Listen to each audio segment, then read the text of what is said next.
This program deals with devil worship and satanic beliefs. It contains explicit scenes and descriptions of violent crimes and rituals. Americans are asking, who attacked our country? You have declared a subliminal jihad against the United States. Can you tell us why? Everything pertaining to what's happening has never come to the surface. The world will never know the true facts of what occurred, my motives. And night fell on a different world. And Iblis is thinking, I should be getting this position, not Adam, and this guy is created from dirt. And how does the army feel about you being head of the Temple of Set? And the conspiracy theorists can say what they will, but I want you to give me power over Adam, and I want you to give me soldiers and minions and all of these things. The people have so much to gain and have such an ulterior motive for putting me in a position I'm in. We'll never let the true facts come aboard to the world. And I want you to be able to give me the ability to whisper into the hearts of mankind. And who was the grotto leader? Don't remember his name. You don't remember the name of a person who involved you in murder? Now these people are in very high positions, yeah?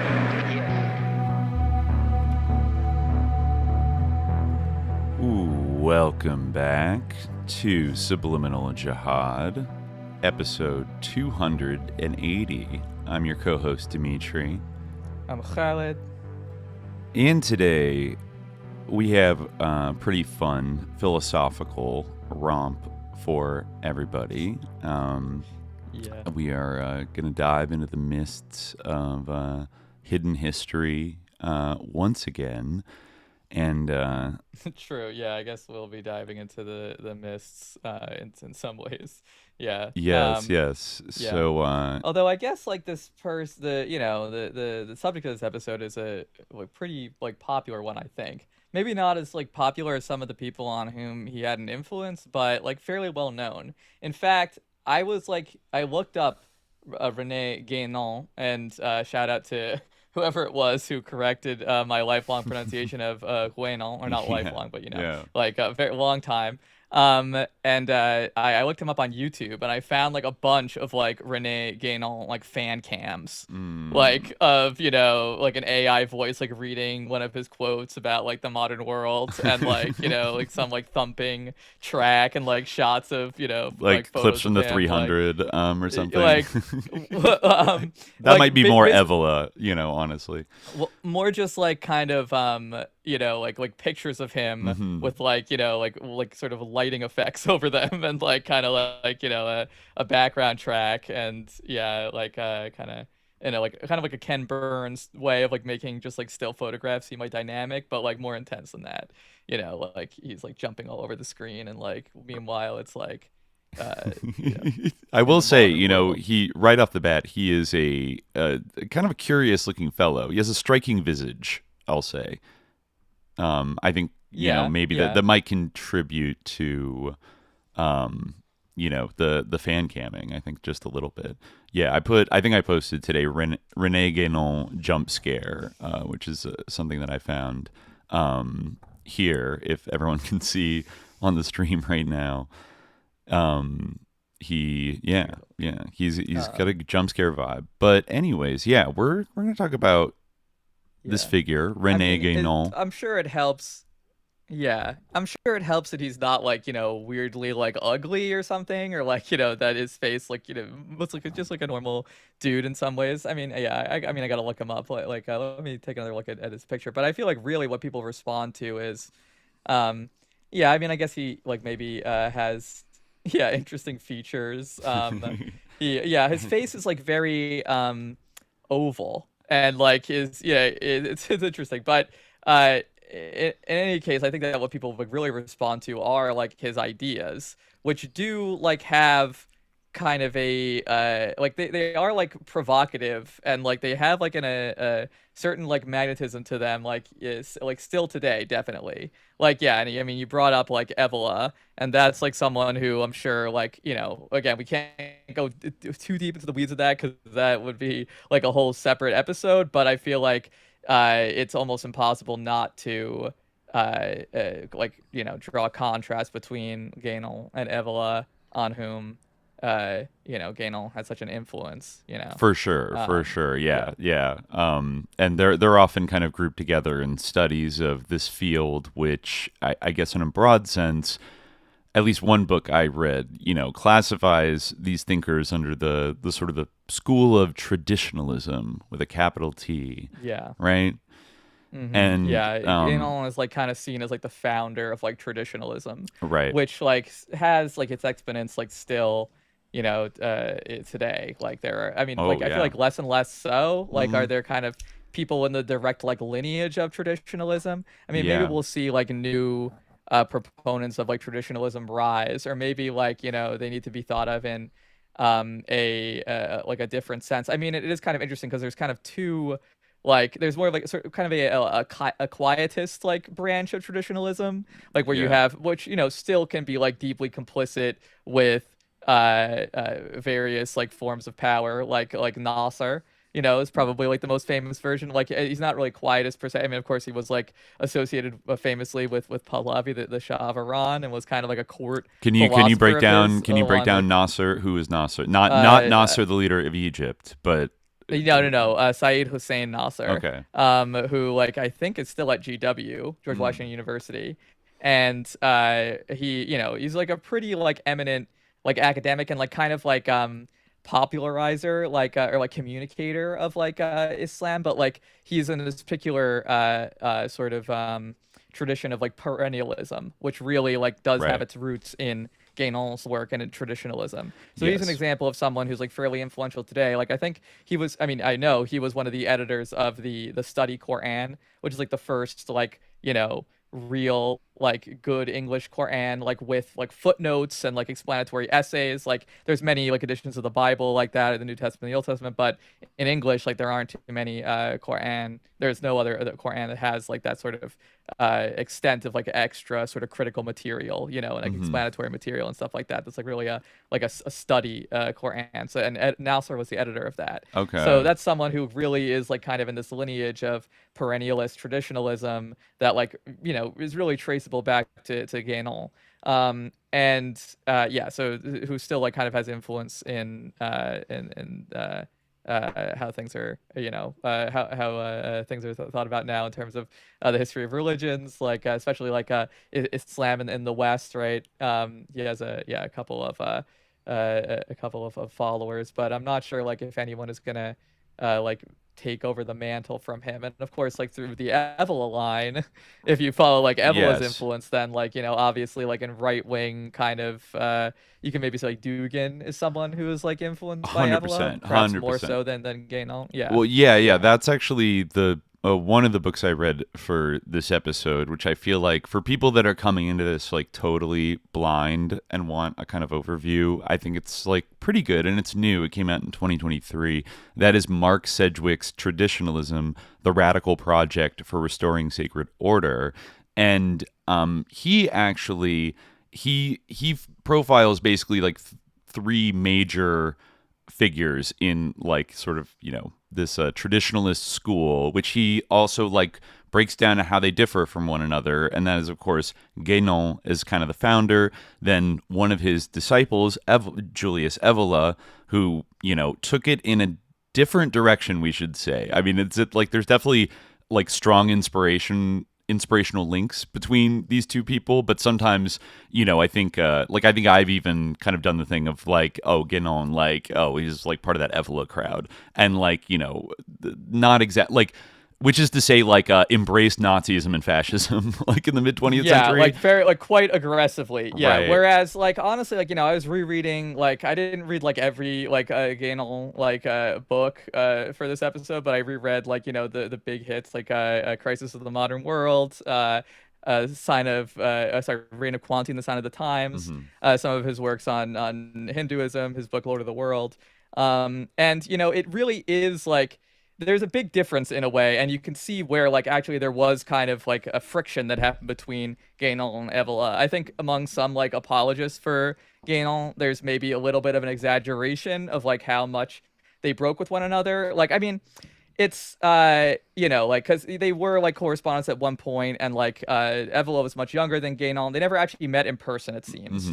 But like Guénon did answer Evola's letters like late into his life, but he also like very like was very forceful in like reproving Evola for like things that like he didn't agree with. And you definitely do see like even in like as I was saying like in his works like he's really like not racist. In fact, in a way, like not like there's some things we can talk about, like for instance, like his sort of I'd say that the biggest sort of red flag and on that score is like the support of the caste system, but like the Indian caste system. But he kind of very quickly qualifies that he doesn't see it like in racial terms. Yeah. And like it's pretty interesting. I mean, like obviously there's like many like problematic things like that we could draw out of Guénon's thought, and like his legacy is certainly like not free of blemishes at all. But it is like interesting how like he is a like like for his time pretty not racist.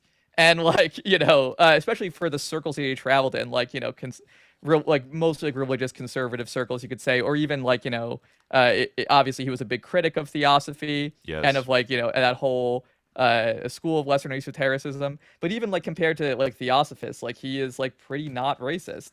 And definitely compared to theosophists, they do not come out exactly clean when. Yeah, to say nothing of like a comparison with like sort of more proper like academic Orientalists of the time. Mm-hmm. Or even occultists like Aleister Crowley. I feel like he said some things that maybe were a little problematic back in the day. He wasn't the most woke individual, despite the retconning people do today. Yeah, who Guénon criticized in a letter to Evola, actually. Oh, interesting. As that he, I think Guénon correctly assessed that Crowley was like a British intelligence agent, but I believe that he also like perhaps like thought that he might be like a double agent, and that he like had like been an advisor to like directly to Hitler. That's like what he suggested in his letters to Evola that he wrote like a couple, like not too many, but like a couple various points to Evola while living in Cairo. And one of them, like he talks about his suspicions that this I forget who exactly it was. I want to say it was like Lipschman or something. It was like a conservative Catholic writer. Mm-hmm. He like speculated that he had like become like a victim of dark sorcery, and talked about how like he ran afoul of these sorcerers to Evola, and he's like Evola asked him, which kind of proves that they hadn't met in person, or at least like strongly suggested, because they seem not to know each other's age. And Evola asked for a photo of him, and Guénon refused to give Evola a photograph because he was worried that it might fall into the wrong hands and be used, against like him a ritual through, or something. Sorcerous practices. Yeah. Oh my god. Yeah. Wow. So that I guess maybe like reflects the kind of relationship that Evola had, like cordial with Guénon throughout the years, like cordial enough that like Guénon would like write to him and like correct him on things, or like respond to his intellectual points, but also like wouldn't trust him with a photograph. Yeah. Probably rightfully so. Yeah. But I just wanted to mention about this book, this Mark Sedgwick book, which again I feel like is a good like entry point for people that kind of don't know much about like this whole sphere. They cover he covers Guénon, he covers Evola, and then also forgive me if I mispronounce the name of this individual, but like Shuon, who is a more recent, like the who kind of traditional. I also want to eventually do an episode about for sure, but and so he kind of like compares and contrasts like the interpretations of all three and their impact and everything, but he also uses like a collection of modern examples of people who, whether they identify expressly as traditionalist or not, are kind of like keeping the same ideas alive today and are have relatively large cultural impact. And like the two people I think that he cites most often in like each of these different chapters is Alexander Dugin and Jordan Peterson. Which, I think actually like he says up front that like Jordan Peterson has a specific vocabulary in the way that he talks about a lot of his ideas. He has like a psychology background, and a lot of it is like very pop psychology and mixed with kind of self-help stuff. But like the kind of a lot of the central kind of concepts, if you drill down into them, are very similar to like things that either Guénon or Evola later talked about. Now, Dugin is very interesting because, I mean, by the time he wrote this book, like the war in Ukraine had started. He mentions that, a lot of people started looking at Dugin after 2022 as, because there's this whole spate of articles about Putin's Rasputin and, he was like a chaos magician. And I mean, I think one day in this kind of like like a semi-sus philosopher series, like doing a dive on Dugin is interesting because he is like a wily cat and like he, it's like hard to pin him down a little bit. I'm a little sussed out by the whole Dugin vibe, but like no, I mean he's like much, like I wouldn't compare Dugin to Guénon at all. Like Guénon, like I mean I would say like intellectually like there's a connection there, like there's a descent definitely, but like I would say that Dugin, even though like Guénon, as I think we'll talk about, like not everything that like he says is like true, and some of the things he says like are like the thing that stands out to me, which is like in his book, Theosophy, History of a Pseudo Tradition, or like his book Against Theosophy, like he says that like reincarnation has like no genuine antiquity, and like this is not actually something that Hindus believe in, had been basically invented by theosophists, and I'm like, how could someone who was a student like of Hinduism, like, because really like a lot of his books like that really are about like describing like sort of spiritual doctrines or whatever you want to call it, like are about Hinduism. And like how could, like, it's like how could he think that? But I mean I guess he was so focused on Vedanta, and maybe he just didn't like consider anything other than Vedanta to be like genuine Hinduism. So maybe like I could see maybe how like if you were like had a very narrow, maybe he's talking about it in a narrow sense, but it's odd, and there are other odd things that he says, but I feel like Dugin is like really like, I mean, Dugin I think in some ways has fallen victim to the exact like problems of the modern world that Guénon criticized, where I feel like he just has like internet brain poisoning. Well, I mean, he goes back. I mean, for example, Sedgwick traveled to Moscow, I think, in the 1990s, and he said, there's a little funny quote here that he says, "I even found traditionalists in Moscow, newly open to Western scholars after the collapse of the Soviet Union. When I first met Alexander Dugin, then still relatively unknown, he told me that he thought that Guénon was the undiscovered Marx." So, I mean, like, he was a fan of, I mean, I would say that maybe Evola is like a bigger direct influence on Dugin, which is like a certain interpretation, a more directly politicized interpretation of a lot of Guénon's ideas that, that you could see express itself. Like, for example, there was one Hungarian traditionalist, Gabor Vona, founded a right-wing political party called, Hungarian's hard to pronounce, but I think it's Jobbik, which I think also was headed by like Gergely Pongratz, quite a name, who was like one of the heroic veterans of the 1956 like uprising against the Soviets. And this is like, I remember reading about them years ago as like a very xenophobic and like right-wing, kind of like probably more right-wing than what Viktor Orban's party, right? But I guess they did surprisingly well in the 2010 Hungarian elections and won 47 seats in parliament. And one of their leaders was like very into these ideas. And so you see it kind of like popping up again. And then also like in the 70s, in the years of lead, in Italy, you see specifically Evola's traditionalist ideas being kind of like weaponized by like Ordine Nuovo, like the New Order group that did various like right-wing terrorist attacks and was like, a neo-fascist like Gladio cell, like that was very involved in mysticism. Now it's worth, saying that Guénon was not a political actor in that way, and that's one big difference between him and Evola. He wrote a little bit about politics, like he touches on it, and like that's like like there are actually like Dugin's comment, like almost in some ways is not totally wrong. And like, I think that like there are certain parallels between Guénon and Marx for sure. Like, because like they're both like great critics, like, and then like, the sort of solutions are like less like well formulated in some ways, and like I think that like even though Guénon, he's also like definitely very anti-communist, or anti-socialist, and he's very much like has that strain, which you can see in esotericism broadly, of like elitism and like the belief in like the superiority of certain people and things like that. So he like basically abominated and like hated like the idea of like a socialism or even like egalitarianism in general, and like he's not like he doesn't hedge his bets about that.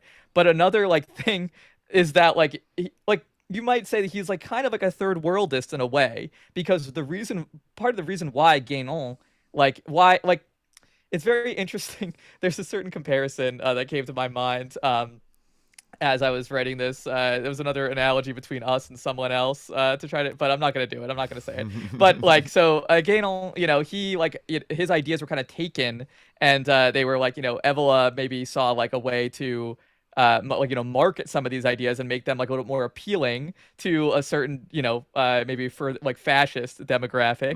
And as a result he became he was able to kind of grow his fame through that. But the reason why Guénon couldn't catch on with those same audiences, except like past a certain point, is because Guénon he really took a very hard line that like basically like the tradition, like true initiation, was like completely dead in the West. And like you could not find it in the West at all. And like this whole idea is fundamentally problematic in a way, because it's like this sort of and he kind of tries to qualify it, but it's like this very stark binarization of West and East, which like has its problems in some ways. I mean, like Guénon is also kind of like the undiscovered Said, which is like a point that Halak kind of tried to make. Interesting. I was just going to bring up Orientalism, yeah. And I mean, I forget if the book I read kind of said that some people accused him of kind of like an inverted Orientalism, of like kind of over idealizing the East as the totally spiritual. Evola accused him of that, and a lot of people who would otherwise be sympathetic, because he basically was like constantly dogging on Western civilization. And in fact, in like Crisis of the Modern World, he says things like Western civilization should disappear because there's nothing good in it. He was like, that's he says like, well, maybe there's like some genuine tradition that could be found, but I don't think so. And if not, then Western civilization it needs to disappear. Like, which is like, if you think about that, like from the perspective of like the modern like kind of quote unquote traditionalist right wing, or like traditionalist Catholicism, which like Guénon did say, like, if there were any kind of like receptacle for tradition in the West, it would be the Catholic Church. Yeah. So some of what he says is like, kind of like appealing to people in that group. But like, also he was basically like, yeah, like the West is like barren, like a tradition, like and he was also kind of like, like anti-imperialist in some ways. Like, let me see if I can find like a representative quote here, like from Crisis of the Modern World. Might take me a second. Okay, yeah, I found it, but I gotta bring it up. Hold on. Scrolling. Sorry. I know we're live, but it has to happen. This is the SJ experience. Okay, so he writes, and he's talking about his classic sort of issue, which is the sort of modern world and its advantages and its disadvantages. Oh, I'm gonna have to. Oh wait, no, I'm not gonna have to. Sorry, I'm just making sure that I have power. Sorry, live radio. Okay. So he says, it is not enough to withhold approval of modern inventions on the grounds of their dangerous side alone. This is where like you can kind of see actually the prescience of Guénon, because he talks about how because he's writing this kind of like an interwar period, and you can kind of see like that type of thing, but like the atomic bomb like hasn't been created yet, so like the world destroying power, I guess it's not like miraculously prescient, but he does kind of see like that the sort of quote unquote modern advancements could like eventually like have this sort of world destroying power. He says like the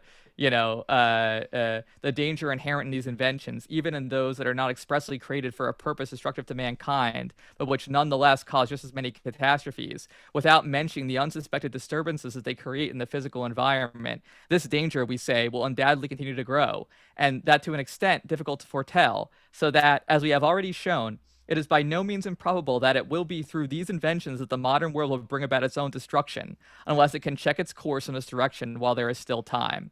Then he goes on. This is the part that I wanted to highlight.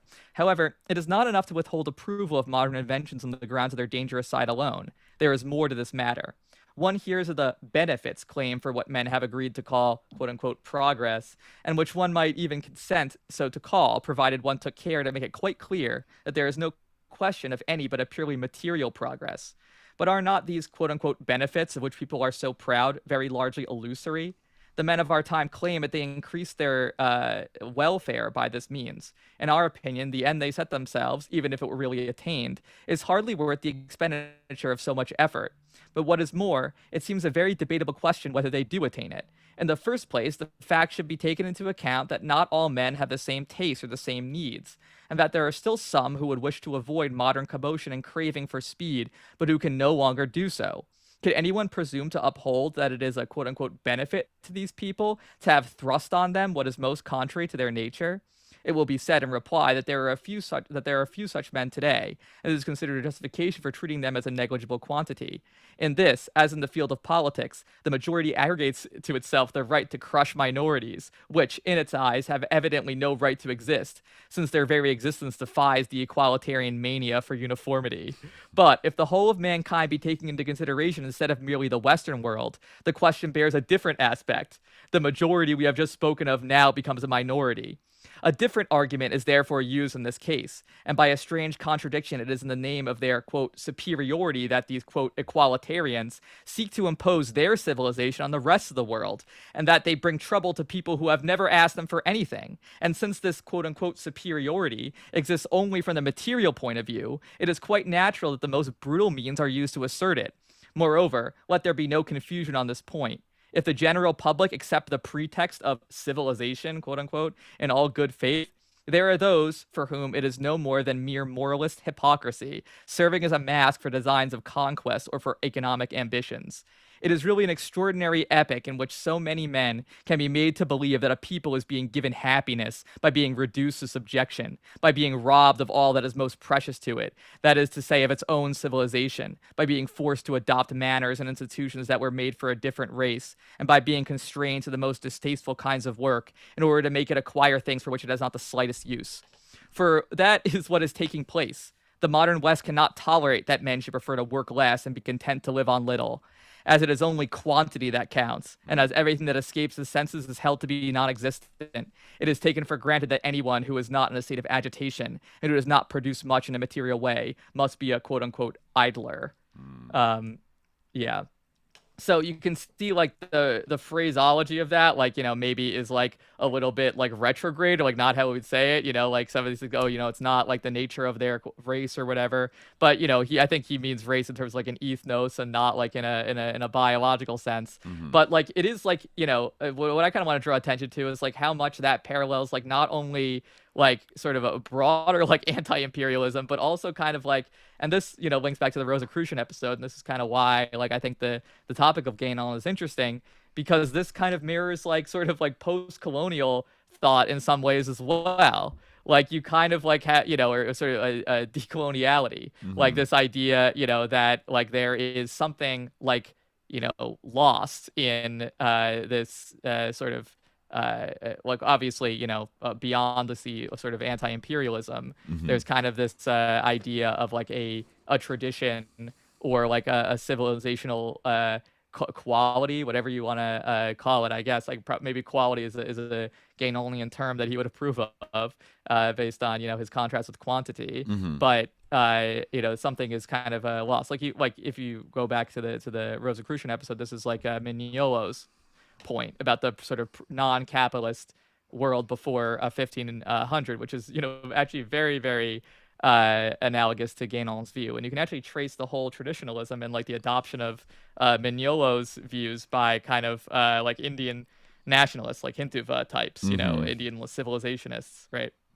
So there's some like there is something interesting like here. This is like why I think Guénon is more interesting than Evola, because it's not like so simple as to say like, oh, this guy is like an insane like fascist who like loves Mussolini and loves Hitler. Right. Like he actually like hated all that. And he like when he's a hater, like he's kind of He's great. at his Like best he hates when like he's all the hating. right targets. Yeah, Yeah. yeah, Yeah. I mean, a whole book trashing theosophy. You gotta tip your hat to that. And yeah, at the risk of being reductive, it almost seems like if like that passage was written by Evola, it would be only applying to like this like communist countries and like not to like the or I mean, he was kind of Evola in his own way was a little bit like anti. I mean, he's definitely anti-liberal and had a sort a kind of anti-capitalist kind of thing. Yeah. But like for him, like it was all about kind of like the superior. We should build the kind of like Bronze Age fascist like epic real culture and like take control of our destiny and then like rule over the world because like we're the best. Like he had this like Western chauvinism of which For fascism sure, which is he could a never expression. quite disabuse.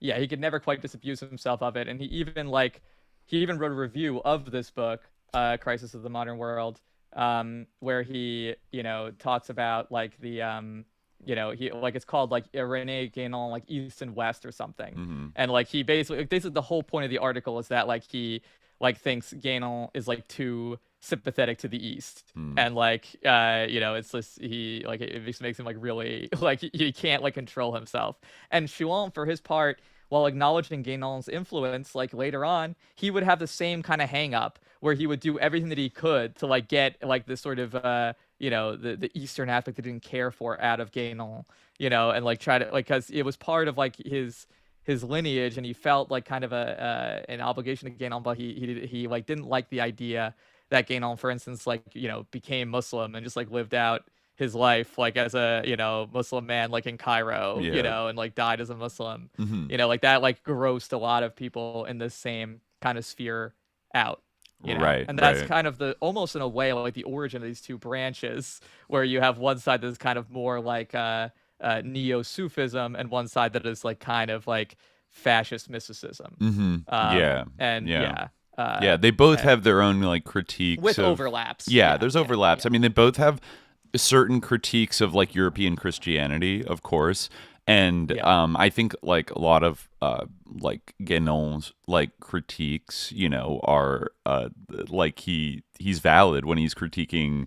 I mean, correct me if I'm wrong, but like he was pretty like contemptuous of like the Protestant tradition. Like he basically saw the like Protestantism, especially though he said Catholicism had fallen down like this kind of rabbit hole as well, but like especially the Protestant approach to religion, it almost did remind me a little bit of like Wang Huning's like observations about American Christianity, about like even people that are quote unquote like super Christian in America, like there's no mystery like involved in it. It's like this weird like they might as well be like atheists because it's like so divorced from any like what he sees as kind of like the true tradition that various religions have like kind of retained. I mean, there's a whole thing with exoteric and esoteric as well, but like like he's kind of saying they're truly washed and like divorced from like the truth, the real like spiritual essence of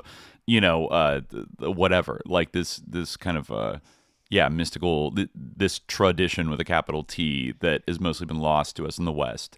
And no, I was like continually reminded like of Wang Huning, especially our conversation about it, which we're just having on the Patreon for those who might be interested. But like the but like the sort of the point that like it's not necessarily about like the sort of like religion as like an idea, right? It's like it's kind of like on a visceral level, like that like even though like these people like might profess religion, they're truly like disconnected from it. And that's an observation that Guénon makes to the same way, like how people like might profess a belief in like the unseen or the spiritual world, but they don't act as if it is real, right? And that's the exact same thing that they're not actually afraid of ghosts, right? Or, like we don't like we're not afraid of ghosts in America. We just dress up like them and put them everywhere because we don't actually believe in them. Like we're afraid of people, not ghosts. Curious. Right. Like it's the sort of distinction between like superstition and religion that Huning makes. But yeah, so like this is like a similar kind of point that Guénon makes in his observations about like the sort of hollowness and the kind of sort of a rote nature of modern religions and modern religious people in the West. Yeah. Right? Yeah. Yeah. Now, there's one thing maybe you can help clear up for us before we dive any deeper, because I think, it could be kind of misunderstood, but can we break down for a second the difference between the term traditionalism and perennialism, and like to what extent what's the relationship between these two concepts? Because they are like intertwined, but they're not exactly the same thing, right? Right. Well, so I guess what we really should distinguish between is like little p perennialism and like big P perennialism, and little t traditionalism and big T traditionalism. Like the latter, like big T traditionalism, like that's, obviously when people say little T traditionalism, you just mean like any kind of like, cleaving to like a practice that's existed for a Being long time. trad, Big, yeah. yeah. Big T is like the Guénon specific kind of like intellectual lineage, which you can maybe trace back to some people before, like Pappus, who was like, I think he was. Yeah, Pappus, like who I think initiated Guénon into the Martinist order, like because Guénon was seeking initiation, for a while before he got into Sufism, and he definitely sought it in like he was like very much like an insider in the sort of esoteric occult milieu that he would later like just really criticize, like so he like knew about like some of this stuff, right?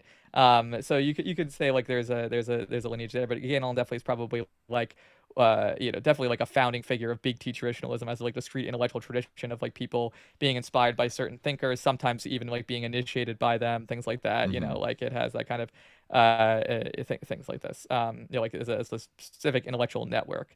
Then like there's perennialism, which is like kind of the same. Perennialism is more of an idea than like it is like a network, where like perennial, and there's also like there's a sort of big P perennialism, which is like a sort of doctrine within traditionalism, and there's like little p perennialism, where like I think to an extent like perennialism with a little p is kind of like an idea that exists like in like actual like religious traditions, what religious traditions or philosophical traditions or whatever. It's basically the idea that there is, I guess, what is and like it's definitely like true to an extent that there's like similarities that exist in religious traditions that like didn't necessarily have like a clear contact with one another, or something like this, or like I guess really like the sort of perennialist idea that you see in a lot of these things is that there was some kind of primordial tradition that all of these religions are like processing in different ways. Like another variation of that is that like they're all roads to the same truth, which is like a revised way of thinking about it, which some people also do. But that idea, like you can definitely see like that's like kind of like Ibn al-Arabi kind of expresses that idea, who's like a pretty influential Muslim thinker from long before the modern period, like the 13th century CE. Right. Yeah. He like so like this idea of like perennialism, that like there is that there's something to the different ways that people worship God, and like a sort of this non-sectarianism in terms of like the basic truth, that there's like kind of this is something that isn't necessarily like an original idea of Guénon's, but it is a big part of traditionalism, and like that you can kind of see like how it is operationalized in the idea that like Guénon's core idea that like the West could basically kind of like catch the flame of tradition from from the East, and bring it back home. So like if people made contact with the authentic keepers of tradition in the East because they had all died out in the West, then they could bring that flame back to the West, and like bring the tradition back to the West. So like that kind of idea is like a core to perennialism, that this wouldn't be like a foreign imposition, because there actually was like this primordial tradition that bridged East and West. Right. So that's like kind of how it factors into Guénon's whole thought and his whole idea. Okay. Yeah. And like lowercase in the context of like it having died out, this tradition having died out in one thing, and I think Guénon like really thought of tradition as being like a more sort of concrete thing, not just that like people are worshiping God, even if the idol worshiper the real direction of his worship is towards God, even if like he is wrongly associating God with this image, right? Like that's kind of the Akbarian idea of Ibn al-Arabi, who's obviously a big influence on Guénon through like his forebears in the Sufi tradition. I think actually there is like a lineage from Abdul Qadir al-Jazairi, the great Sufi and like anti-colonialist fighter, to René Guénon through like initiation. Oh, But I see. Through the Sufi yeah, I think orders. like there was like a Swedish Sufi guy. Yes. Right. I'm forgetting his him? name, but I read about him in this book. It was like Ilyash or something. I forget what it was. Like yeah, hold on. Sweden. Yeah. Hold on. I forget what his name was. But yeah, he, I think, like, helped initiate Guénon, and he had like some connection to Jazairi. But anyway, I digressed a little bit. Sorry. The only other thing I wanted to say about perennialism is that some people also might be like familiar with it in one of its like 20th century. You could call this kind of maybe capital P perennialism with the British author Aldous Huxley, his 1945 book, The Perennial Philosophy, and Huxley is like basically discussed a little bit in the Sedgwick book. He says that, Huxley moved to America in 1937 and was subsequently in contact with the Vedanta Society. Obviously, like, Vedanta is the sort of strain of Hinduism that Guénon was very, like, fascinated with. Which Vivek Ramaswamy is an adherent of. Oh, interesting. Actually. What percentage of the sort of the broader, like, Hindu population is know, Vedanta? But you can actually kind of see like that it kind of makes sense in a way, because if you saw like the recent sort of like encounter Vivek had with like some Turning Point USA fan who was kind of like interrogating him over like how he could be a Hindu and be part of this movement. Vivek is like, I'm actually a monotheist in the Vedanta tradition.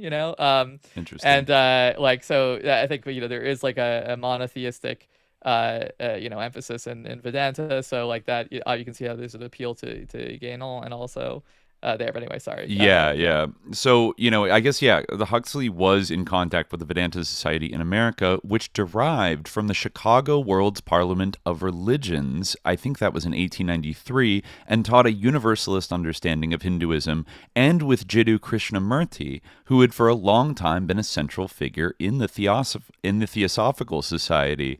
And then in 1945, he published that book, The Perennial Philosophy, which Sedgwick says became the best-known non-traditionalist expression of perennialism in the later 20th century. So Sedgwick makes the distinction that all traditionalists are basically perennialists, generally speaking, but not all perennialists are traditionalists.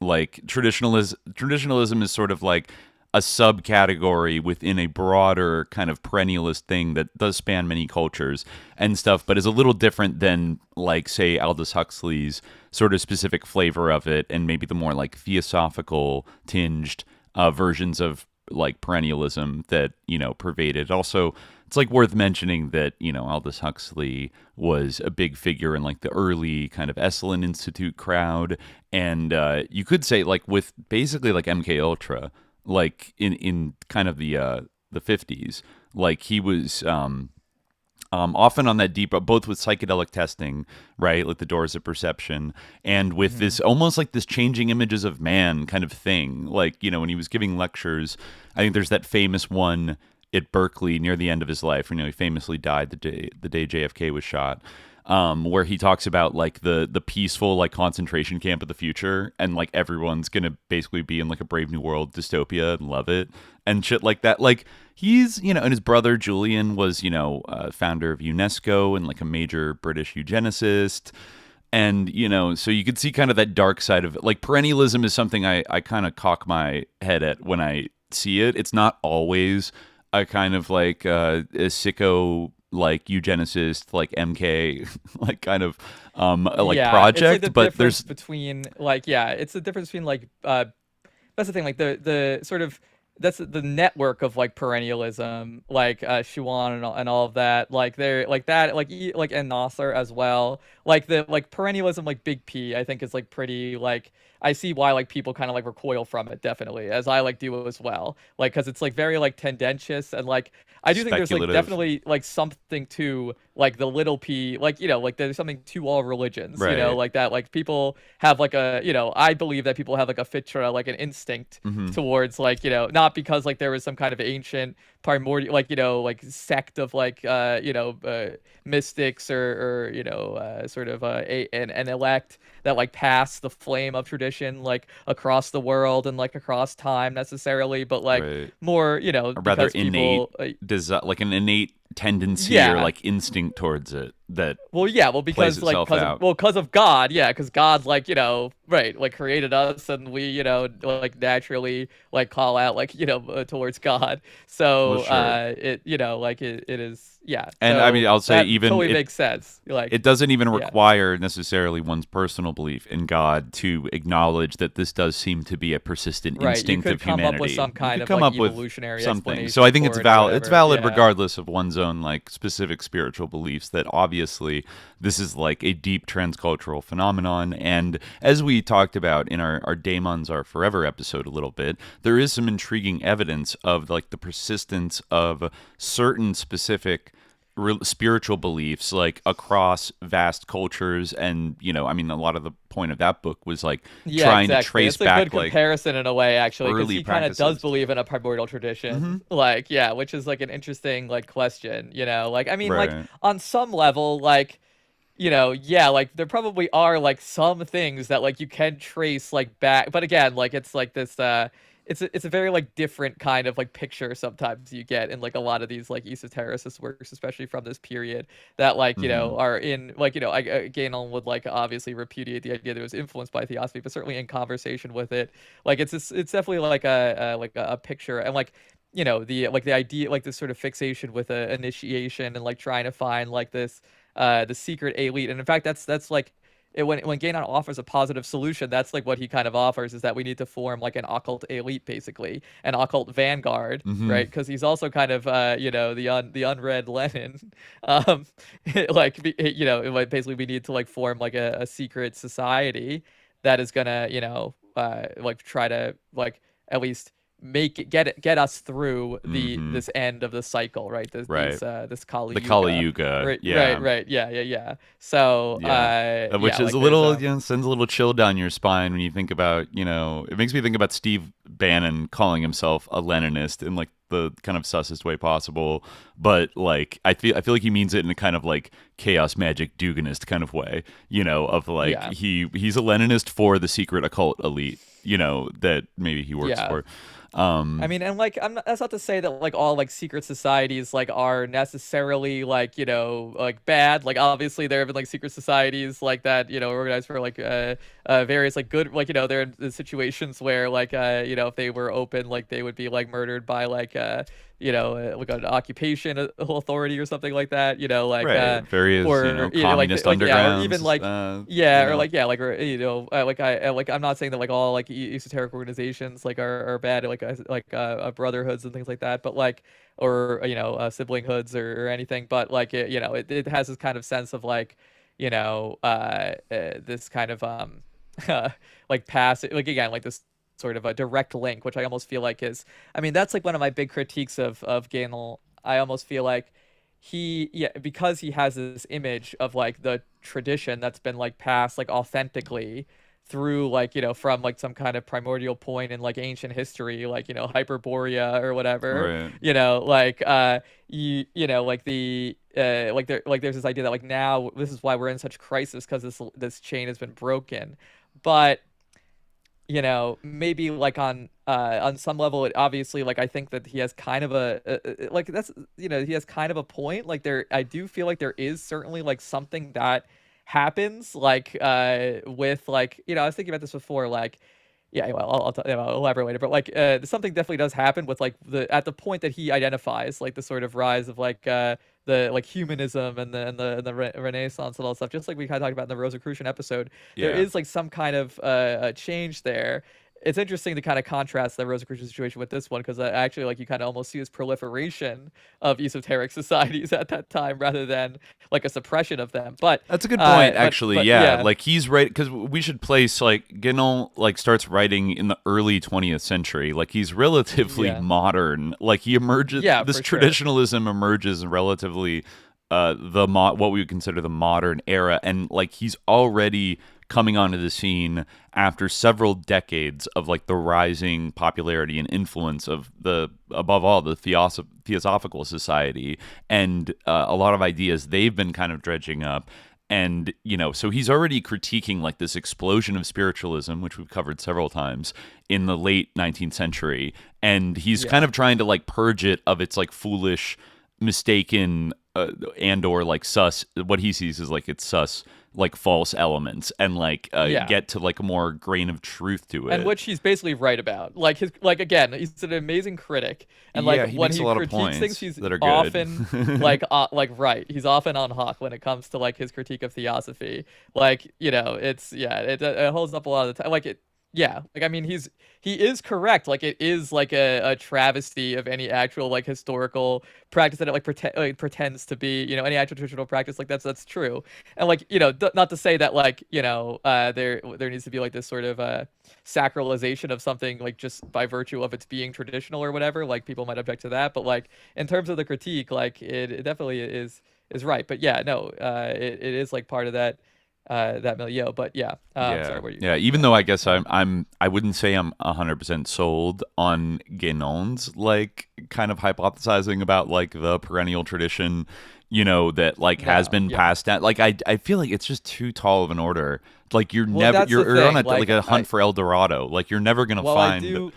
Yeah. Well, I do think there's a break. Like, I think that like he maybe is vast. Like, I think he definitely is vastly overestimating the degree to which there is like continuity in, like, for instance, like Sufi tariqas. It's like he like witnessed in his time like Sufi tariqas like pass out of existence.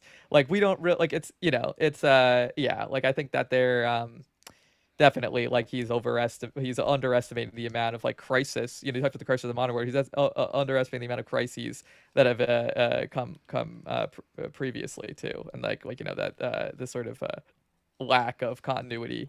Like there's always some continuity. Yeah. And like you can say there's some continuity in theosophy with the past. Like there's terms and things like that, but like and I wouldn't say that it's not there isn't a massive transformation that happens in industrialization and things like that, but like there's still definitely like anything where people talk about an unbroken chain, this kind of fetish for I shouldn't use the word fetish, but like this kind of fixation or obsession for purity, or like unity and like wholeness. I just feel like in terms of like the historical kind of rootedness or like of a people, of a way of life or something like that. That is like, even though like it is like definitely worth noting like how it's surprising how like not racist Guénon is, especially considering some of his people who would come after him, some of the people who would follow him, and like draw directly on his thought. Like you actually can like see like how like why some of those people were so racist,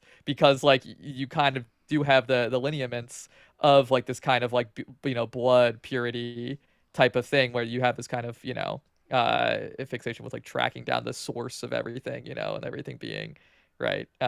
So you can kind of see how, even though like despite his efforts to like discourage that type of thinking, his ideas kind of could be adapted to it. Right, when you start going questing around in the Himalayas for like your like Yeti ancestor, your Indo-Aryan Yeti ancestor, that will unlock everything, and it's right. What's really interesting about Guénon is that he actually like rejected the idea of an Aryan race, and said that there is no such thing, and like repudiated like the whole notion of like Indo-European.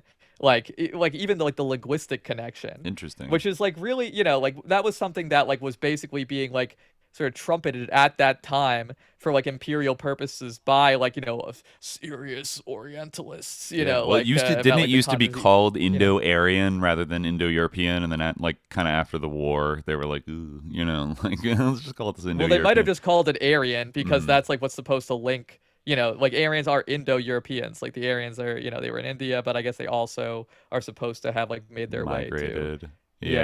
Yeah. No, it's yeah, it's crazy. Yeah. So But yeah, so I don't know if we want to dive into like I don't know, the early life of Guénon or some of his early writings or maybe his takedown of theosophy. yeah, we can like maybe it's good to give like an overview of like his like background a little bit and like his life. Yeah, Like yeah, that for could be sure. good. Yeah, Okay. yeah. He's from Yeah, France yeah. originally, right? Yeah, yeah.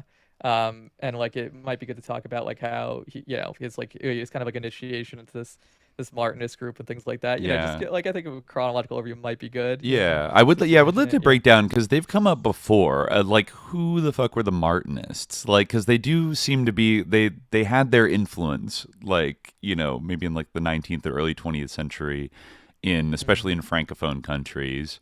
But what was their deal? Yeah, well, there was this guy like Gerard Encaus, who's like, he had like this sort of name Papus, he was or Tao Vincent, yeah, who I guess also was like a big like he's really like your picture of your like yeah, as you said, like late 19th, early 20th century occultist. He was a Kabbalist. He studied the tarot. Eliphas Levi, he was a big student of. Mm-hmm. He was formerly a member of the Theosophical Society, but he actually was like turned off by like the Eastern sort of emphasis of theosophy, Really? which is ironic given that he was like a big mentor eventually to Guénon, who would have like the same problem like probably. Yeah, and I think eventually Guénon and Papoose had like some issues. So that's like kind of like one sort of reading. Like it's interesting because Guénon, I think he's like admired by like a lot of you know, um, like Muslims, like a lot of like kind of like intellectually inclined like Muslims, especially like in the Anglophone world. Mm-hmm. And like, but there's also like this kind of current that like wants to like de-Islamize Guénon. And like that's something that Shuon said about him, that like he was seeking initiation. He didn't care like how he got it. And so like that happened to be like that he found it in Islam, but if he had found it somewhere else, he would have done that instead. So it wasn't that like he really liked Islam or anything. Which Wasn't is like Shuon also like inducted into a Sufi order and was technically a yeah, Muslim himself? it's yes, he technically was, and he continued to kind of like use some of that like terminology, but like it like he it's interesting. Like it's weird. Yeah, it's true that he was, but like he also like kind of like made an effort to distance himself from it. I almost feel like it might have been a change over time, like as he got older, but also I feel like it might have been the result of like the like yeah like the way that Islam had made its way into those sort of circles like through Guénon and through others. So like he like kind of had like again like maybe that was what he did, like he was like seeking initiation, like even if he had to like touch the dirty like Arab religion in the process, Okay. but yeah, So at least later on he definitely put like a distance between himself and that. Yeah. Interesting. Yeah, yeah. But So, going back to Guénon, because he is raised, in France and he's, a Catholic by birth. And then he gets wrapped up in this Martinist order. And, I'm seeing here that I guess there were kind of like three branches of Martinism after it was founded. I think around 1740 at first. Like there was the theurgic tradition of Martinet de Pasquale, like Martineism. Then there was the Masonic Templarism of Jean-Baptiste Willermoisism, and then there was the Christian Theosophy of Louis-Claude de Saint-Martin. And it does say that this heritage was reorganized in the Ordre Martiniste in 1886 by Augustin Chaboseau and Gerard Ancaus Papus, and so I guess so. It was Papus did he induct Guénon into the Martinist order? Yeah, into the Martinist order. Yeah. Okay. So yeah. So I guess that they were all united by that point, I guess, according to this article, like the different currents. Well, I don't know if like that they were all like different currents that were united. I think that like probably is that just Wikipedia? Yeah, I'm just I reading feel like Wikipedia. reorganized might just be like a way of saying that he he like kind of drew on those currents rather than that they were like different groups that like were brought into one. I have a feeling. Yeah, Let it me read does this say. one. It's kind of like Yeah, very. I guess there This was a is break between the original kind of like paramasonic kind of like manifestation under San Martin, starting in the 1740s, and then some of his disciples, like in the 1880s. One of them, Henri Delage, or Delage, met Papoose in 1880. And then, like, acquainted him with the doctrines of Saint Martin. And then in 1884, Papoose kind of established like a mystical order, the Ordre Martiniste of the the Martinist order, which I guess that's what would have inducted Guénon around that time. Yeah. He joined in 1906, I guess. And that's like apparently where he got like some of his interest in Vedanta from, according to Sedgwick anyway. So yeah, like I guess Encausse had like invented a machine called the Encausse generator, which was for passing medicines. It was a machine for passing medicines through the skin by means of hot water. But it didn't like really work out. But he was still a physician, and he was interested in like sort of alternative medicine, like mesmerism. And in 1887, Encausse joined ISIS, the Paris Lodge of the Theosophical Society. But then he, as we said, like kind of split off from there. Interesting. Yeah. Wow. Yeah. So I think it seems like he like just kind of like named it after these like previous lodges. But so interesting. Yeah. Most of the original Martinists, actually, including Papoose, died on the battlefield of World War One. He was working as a doctor, I guess presumably in the French military, and the order almost went extinct after the First World War. Yeah. But yeah, I guess, there's a little, actually, in the Wikipedia article about the Martinists, there's a little bit about Guénon's participation. It says he was himself initiated in the Martinist order. In between 1906 and 1912, Guénon was a member of Martinist lodges Humanidad and Melchizedek, and spelled French style, and published articles in L'Initiation, Revue Indépendante, and Revue Indépendante des Hautes Études Martinistes, the high mysteries, maybe the high studies of Martinism, independent review of the high studies of Martinism. The Congrès Spiritualiste, held in Paris on June 7th to 10th, 1908, and organized by Papouse, with the presence of Victor Blanchard, Paul Vieux, Paul Chacornac, Theodore Royce. Oh, he popped up as didn't we talked about him maybe in our mesmerism episode with Christ Koopa?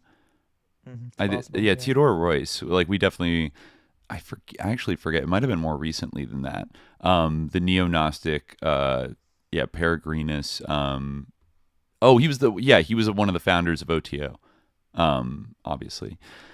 So let's see. Blah blah blah. They took this conference took place at the peak of collaboration between Guénon and Papouse. However, the regularity of the Martinist order was strongly questioned by Brother O. Pontet of the Grand Orient de France.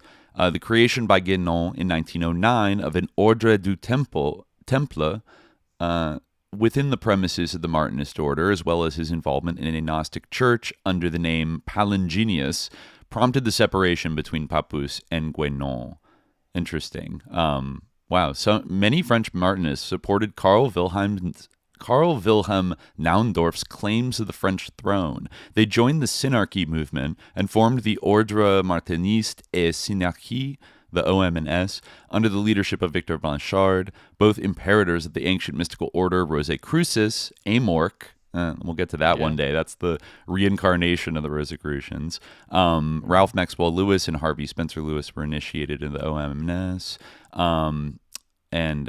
Yeah, I guess that's the end of the stuff about Guénon. But yeah, he did split with them, eventually. Yeah. And went on to do his own Sedgwick thing. has an interesting section here about Guénon's Hindu masters that he may have had. So like no one really knows where. It's funny because Guénon was like basically like kind of made his fame originally as like a writer on Hinduism, right? And like, but it's unclear if he ever had like it. And like another big emphasis of his work was like how you need to be like genuinely like initiated, right? And like you need to like actually like learn these things like from like this traditional line. But it's not really known like who, if anyone, he learned about Hinduism from. And like Sedgwick speculates that he probably like and he never claimed otherwise than that he just learned about it from the texts that were available, at the time in in Paris. Okay, translated text. Yeah. Okay. Interesting. Right. Yeah, I'm not sure if he could read Sanskrit or whatever. Like I really don't know actually if he was able to read Sanskrit. Like again, like I mean, there's some weird stuff like in his text, which is the thing I mentioned about how like reincarnation isn't like a doctrine that like anyone has ever professed like in antiquity. And that does seem like a hot take. Like doesn't sound like it'd be correct that it was what invented by the British. Say that like metempsychosis doesn't like of the Pythagoreans like doesn't count and stuff like that. Like so it does seem like it's kind of has to do with the definition, but still like it is unusual. But so though such a conclusion may seem unacceptable to later traditionists, there is no particular reason why Guénon of the time should not have considered himself entitled to write about Hinduism without first-hand experience of it. In so doing, he would only have been following the example of many eminent early Orientalists, and also like many Orientalists today, or sorry, Middle East studies scholars or people in various disciplines, who worked almost exclusively from texts. Yeah, I mean, fair enough, but but I mean, you should at least be able to read those texts in the original language. I guess to be a true, expert on it, you would think, especially if you're making like bold claims that aren't supported by the majority of scholars about how like nobody actually did this back then. But this is a time when you could become like proctor of Arabic at a university without speaking Arabic and stuff like that.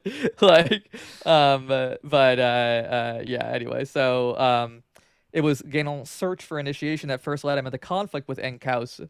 Guénon evidently despaired of Martinist initiation, and after 2 years found a better initiation independently from the long-dead Jacques de Molay, the last Grand Master of the Order of Knights Templar, an order of crusading knights that many suppose was the recipient of initiatic secrets acquired in and around Jerusalem. The instructions of Jacques de Molay communicated to Guénon during a séance in 1908. This is what I'm talking about. I think that type of thing has always occurred. I mean, you have this whole phenomenon of oases, as they're known in Islam, like people who like receive initiation from a spiritual master, like beyond who's dead, like someone who's not currently living spiritual master, but they're initiated, or they're initiated directly by the spiritual intermediation of the prophet, right? Okay. So it's something that happens a lot. But again, are those initiations not real? Perhaps they're even realer. So I guess maybe I shouldn't shade it, but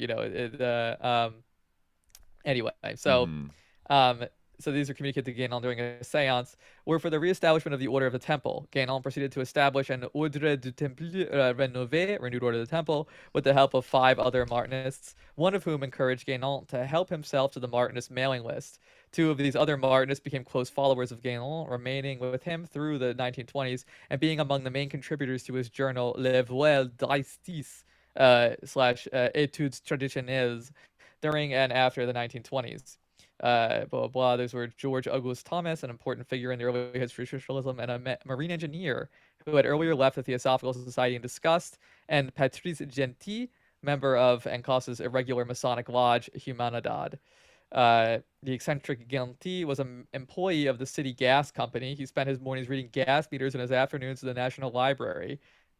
Nice. Okay, and he lived in a small apartment so full of books there was hardly any room for visitors. Shout out independent scholars, like let's go. The renewed order of the temple met on the premises of the Free School of Hermetic Sciences under the guise of a society for higher religious and philosophical studies. Exactly what happened during these meetings is uncertain. The episode of the renewed order of the temple was one that in later years Guénon found embarrassing and avoided discussing. And when Encalus learned of these activities and the loss of his mailing list, he saw them as a threat to his own authority. He must have recalled the effect that the foundation of his own Martinist order had had in the French on French theosophy.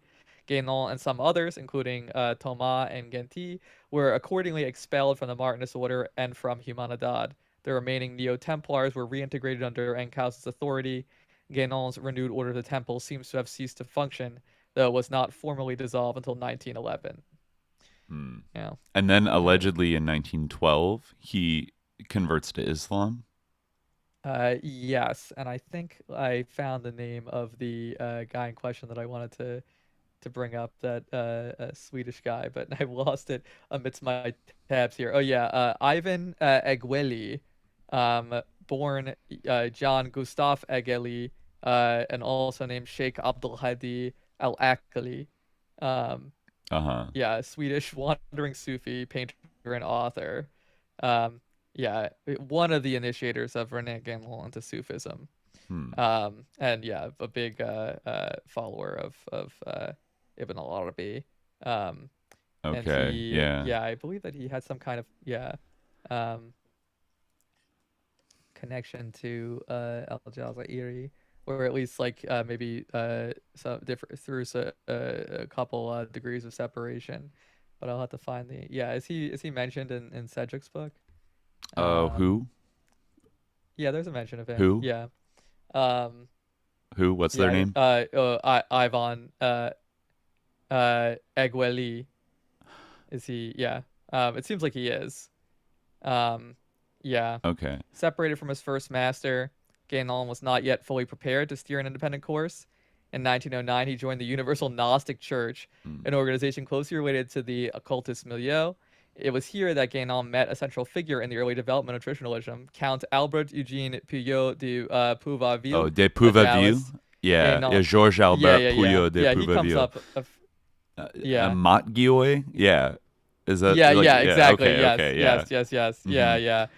He was like, he figured in some of Evelyn and Guénon's fights that they would have. But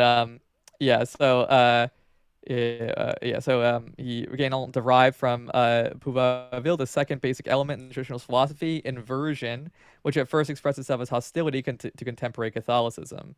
That is an interesting idea. It's like the sort of like counter tradition and thing. That's the kind of I think that might be where one of the early Guénon quotes, or the sort of connection in which I mentioned one of the earlier Guénon quotes, the idea of like counter tradition, like so that appears to have the aspects of tradition, but in fact it's like everything opposite to it. Okay. This is like I'm trying to think of like what other terms you could use for counter tradition, but it's kind of like it's like an anti-Christ figure being like a TV preacher. It's like a munafiq, like a hidden munafiq. Yeah, exactly. Like, I know I'm deceiving, it's like, or like a pedo Catholic priest who is like, but like acts like he's holy and actually like remember the Catholic priest that did the weird like Bigfoot Yeti ritual and they filmed it like as a prank. Yeah, I mean, there's like an amazing in the Reign of Quantity and Sign of the Times. I mean, I read it in one of our earliest episodes. I forget like what actually even there. It was was it in our QAnon episode? It had to do, or maybe it was even before that. The earliest. It was QAnon episode. it was in relation to like Trump. I think that I was reading it. It's some connection, but we do talk about it in that episode. I think it's still pretty apt, but so he joined this Gnostic group that is Guénon, and then the group around de Pouvarville and La Noce included one further important follower of de Pouvarville's version of perennialism, the Swedish painter Ivan Egueli. Egueli joined de Pouvarville and Guénon in 1910 after meeting Georges Auguste Thomas in an esoteric bookstore he helped run, La Librairie de Marvelu. the Library of the Marvelous, I guess. Yeah, the Marvelous Merveilleux? Library. Is that how you say that in French? Yeah. Yeah. Yeah, maybe it's something else. It's Marvel with an E though, so maybe not. Anyway, Thomas was one of the Martinists who had followed Guénon. We talked about him a second ago. Aguilé joined the Universal Gnostic Church and began to write in their magazine La Noce.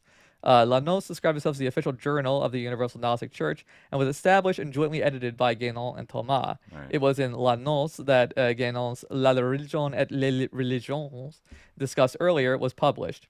La Noce was really Guénon's own journal, and for some time he uses a platform to conduct a personal vendetta against Encausse, his former, master of the Martinist order. Rather, as the younger Encausse had used Les Voix d'Isis for his polemic against Blavatsky. It then became the platform for a series of articles that contained the essentials of what would become traditionalism. The articles that would later become Guénon's first book, Introduction Générale, were first published in La Noce. Most were on Hinduism, written by Guénon, but Aguilé also wrote a series of articles on Sufism and Islam. 20 years later, both Sufism and Islam would become of primary importance for Guénon and many other traditionalists. When this happened, Aguilé's Sufism would assume an importance it did not have in 1910. Right, so this is where he met the guy who eventually would initiate him. But first he was initiated into this triad by Puvauville. Right, who had been himself initiated into Taoism in Tonkin, French Indochina, Vietnam, right? By a village elder, allegedly. Right. So he was brought to his triad, which I guess, I feel like, is that the same, is that called a triad for the same reason that we call organized criminal groups a triad? Yeah, it's kind of the translation issue we had in America Against America, where my version said triads and yours said organized crime groups or something like that. Yes, right. Yeah, But, but he had to be in his mystical organized crime group that he was initiated into. Yeah, and then I guess he's writing for La Noce, which means gnosis, and then. I mean, his first book is the Introduction to the Study of the Hindu Doctrines in, was it 1921? Yeah, I think it might have been. When did he first publish the Hindu Doctrines? I guess simultaneously he was publishing in 1921. He debuted a series of articles in the French Revue de Philosophie, which, along with some supplements, led to the book Theosophy: History of a Pseudo Religion.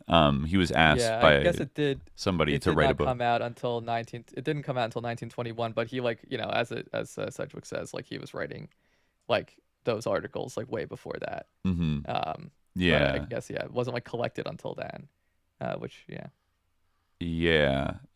So I mean, I think well, okay, have you read the Theosophy book, his takedown of Theosophy?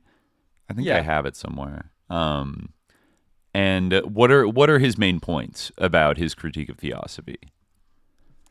I mean, a lot of it honestly is drama, and it's pretty good. He let me see if I highlighted any notes from this.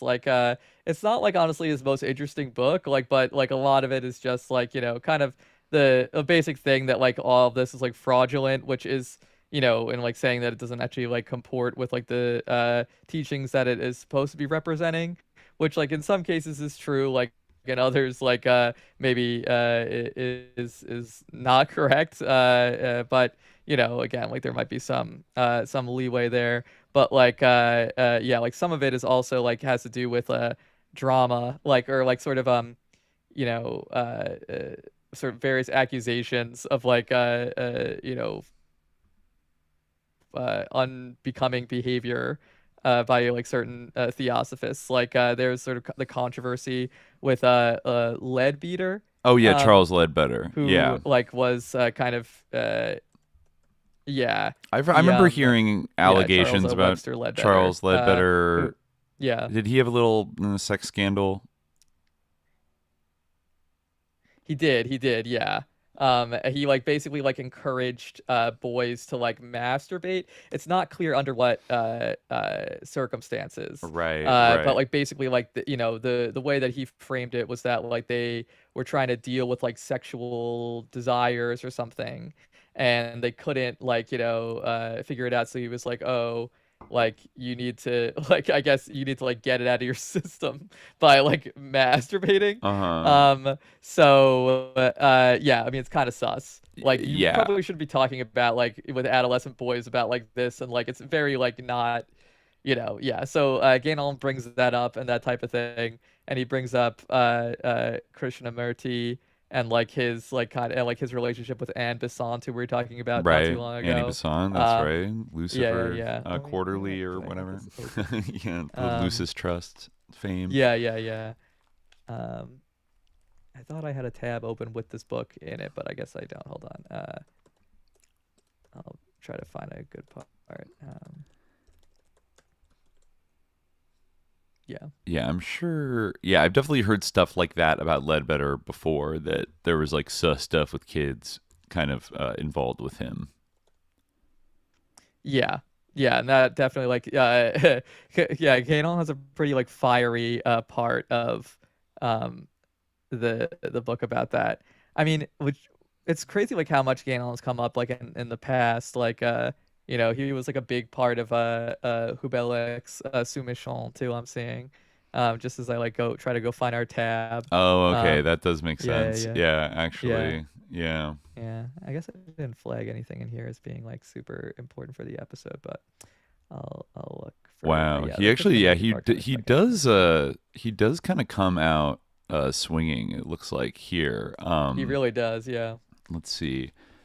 Yeah, this is yeah, what was the HB of L? What was that?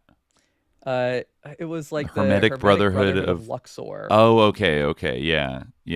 I guess they were he says that Olcott and Madame Blavatsky were expelled after like shortly after joining the Hermetic Brotherhood of Yeah. Luxor, shortly before their departure from America.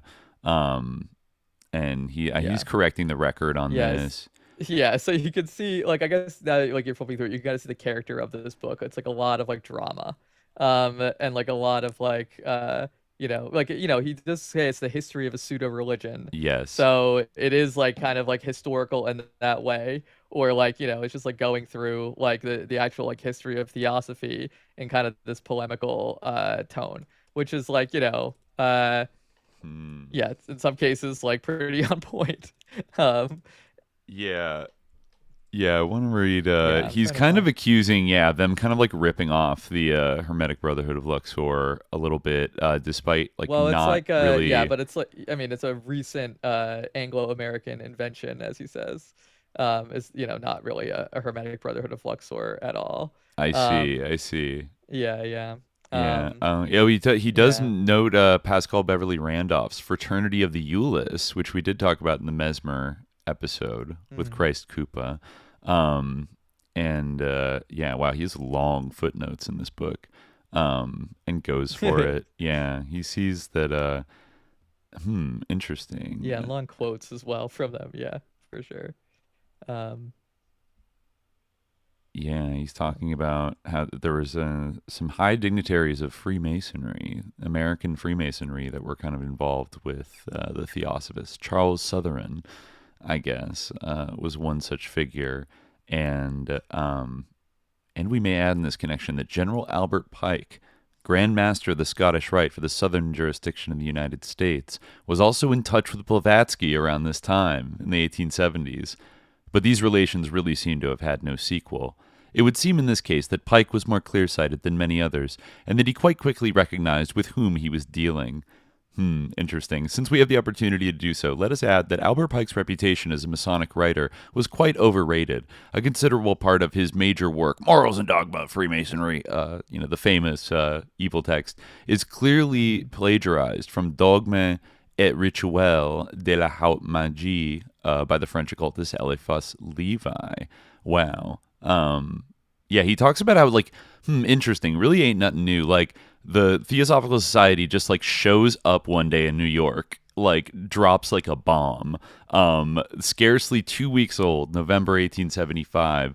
What was it called? The Society, Spiritualist Investigation Society, which was founded by Olcott, changed its name to the Theosophical Society. Up on the proposal of its treasurer, Henry J. Newton, a wealthy spiritualist who certainly knew nothing about theosophy, but was pleased by this title without really knowing why. The origin of this name is thus purely accidental, since it was accepted only to please a member commanding attention because of his large fortune. Moreover, there are plenty of examples of rich people being seduced from time to time by the leaders of the Theosophical Society, who succeeded in extracting from them subsidies for their own benefit and that of their organization by promising all kinds of wonders. This is the only reason why Felt, whose opposition was dismissed, would have preferred the title Egyptological Society. After having given a lecture on the, quote, Egyptian Kabbalah, Felt, who had promised 3 more, suddenly disappeared, leaving various papers with Madame Blavatsky. No doubt his mission was fulfilled. As for Newton, it was not long before he resigned from the society, after having observed, along with Judge R.B. Westbrook, the fraudulent acts Madame Blavatsky committed with the help of a certain Mrs. Phillips and her servant. Interesting. He says that, He says the Declaration of Principles of the First Theosophical Society began as follows. The title of the Theosophical Society explains the goals and desires of the founders. They aspire to attain knowledge of the nature and attributes of the supreme power and of the highest spirits by means of physical procedures. In other words, they hope that by going deeper into ancient philosophies than modern science has done, they will be rendered capable of gaining, for themselves and for other investigators, proof of the existence of an invisible universe, of the nature of its inhabitants, if there are any, of the laws ruling them, and of their relationships with mankind. And then he says, this proves that the founders knew hardly anything of theosophy, as shown by the whimsical definition given in Webster's dictionary, which I guess is, quote, alleged relation to God and the higher spirits, and subsequent acquisition of a superhuman science through physical procedures, the theurgic operations of the ancient Platonists, or the chemical methods of the German fire philosophers. Yeah, no, he's just ripping them apart, basically. He goes hard. Yeah. This is an epic Substack post, basically, about it kind of is. Yeah, it's like a 12-part series. On the issues of theosophy. Yeah, I like his take that Krishnamurti was like, basically trying to like escape from them, but like he couldn't and was just like trapped like as their puppet. Oh my god. What's the note that he directed us to here? 190 note 13. Is this? I guess I don't know if I guess it's interesting. This is not actually on the page that he indicates, but yeah, he says Krishnamurti's vain efforts to escape his role as Messiah clearly show he's only an instrument, and we would readily say a victim, of undertakings in which his personal will counts for nothing. The present development of Theosophist Messianism, which moreover does not seem to make as much noise in the outer world as it would like, therefore does not modify what we wrote before the latest events. It must be added that even if the leaders of Theosophy now consider there is more than a simple attempt, it might very well be that for others their movement is itself only one of multiple elements which converge to prepare for the realization of a plan which is much more vast and complex. Yeah, like there definitely is like a for lack of a better word, noided side to his take on theosophy. This is probably the best part, is when he talks about the political role of the Theosophical Society. Okay. He writes, it remains for us to speak of the political role played by the Theosophical Society, particularly in India. This role has been variously described, and no doubt it is difficult to form a very clear idea of it, because it is one of those things which the Theosophists really keep secret, much more so than their pseudo-esotericism. They have always affirmed that, as Theosophists at least, they do not mingle in politics, alleging that their organization is international in the highest sense. Their political role exists, nevertheless, and if the society taken as a whole is in fact international, its leadership has become purely English. Consequently, whatever the appearances, we are convinced, even certain, that viewed from this angle, Theosophy is above all an instrument in the service of British imperialism. No. It must have been so from the beginning or near the beginning, for trustworthy witnesses have given assurance that during her stay in India, Madame Blavatsky received a significant annual subvention, the figure of 12,000 rupees has been suggested, from the English authorities. It seems that this was the price of certain services rendered against her country of origin. Besides, she repudiated her Russianness and liked to call herself American. We have seen that she was in fact naturalized in 1878. She's getting queen bucks. Hodgson. She was getting queen bucks. Much Queen less bucks competent in these allegations. yeah. Hodgson, much less competent in these matters than the study of psychic phenomena, was quite wrong to suspect her of being a Russian spy, and if there is reason to believe the suspicion was inspired by certain functionaries, it is because these latter did not know much more than he did. The political police in India are entirely outside the official administrative services, although some of its agents simultaneously belong to the latter. In any case, the government, which must have known the situation, took no account of Hodgson's accusation. Already at this period, the Theosophical Society worked for England. And here is a very significant note that Sinnett, himself a government functionary, inserted in his first work. That's the former editor of the journal The Pioneer, an official organ published in English India. So that's in it. Many older Indians, plus numerous books on the Indian Mutiny, speak of the incomprehensible manner in which news of distant events penetrate into the native bazaars before reaching the Europeans in the same area, in spite of the use of the most rapid means of communication at the latter's disposal. The explanation given to me is that the brothers, that is to say, the Mahatmas, who at that time wanted to preserve British power because they regarded it as better for India than any native government, rapidly distributed the news according to their particular methods, when the news was of such a nature as to calm popular excitement and to discourage new uprisings. The sentiment that animated them at the time is the same as still animates them today, and the government would act wisely by favoring the development of the influence of the Theosophical Society in India. The suspicions that were in principle directed against the founders of the society, although poorly addressed, were nevertheless excusable enough. But today, when the character of the movement is better understood, the functionaries of the British government in India would do well, when the occasion is offered, to show sympathy for the promoters of the society, who necessarily have a thankless task to accomplish if they are deprived of every token of sympathy. And then this is Guénon coming back in. In fact, the Theosophical Society never lacked the moral and financial support of the government, even if this was not true for all officials, nor did it lack support from some native princes whose Anglophile sentiments are well known.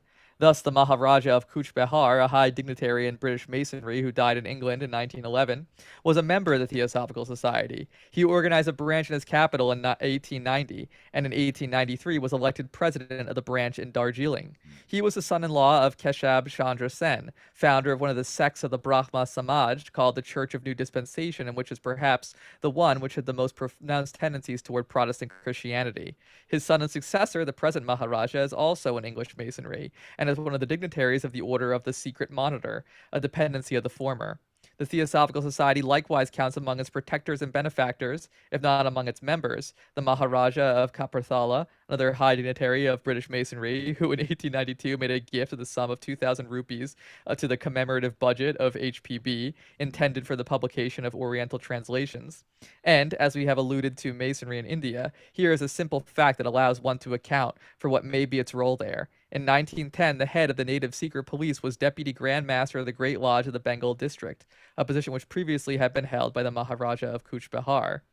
Naturally, the pretext for government support was the Theosophical Society's educational work, but in reality it was justified by the struggle led by the society, precisely by means of this educational work and various other organizations, against traditional Hindu institutions, particularly against caste.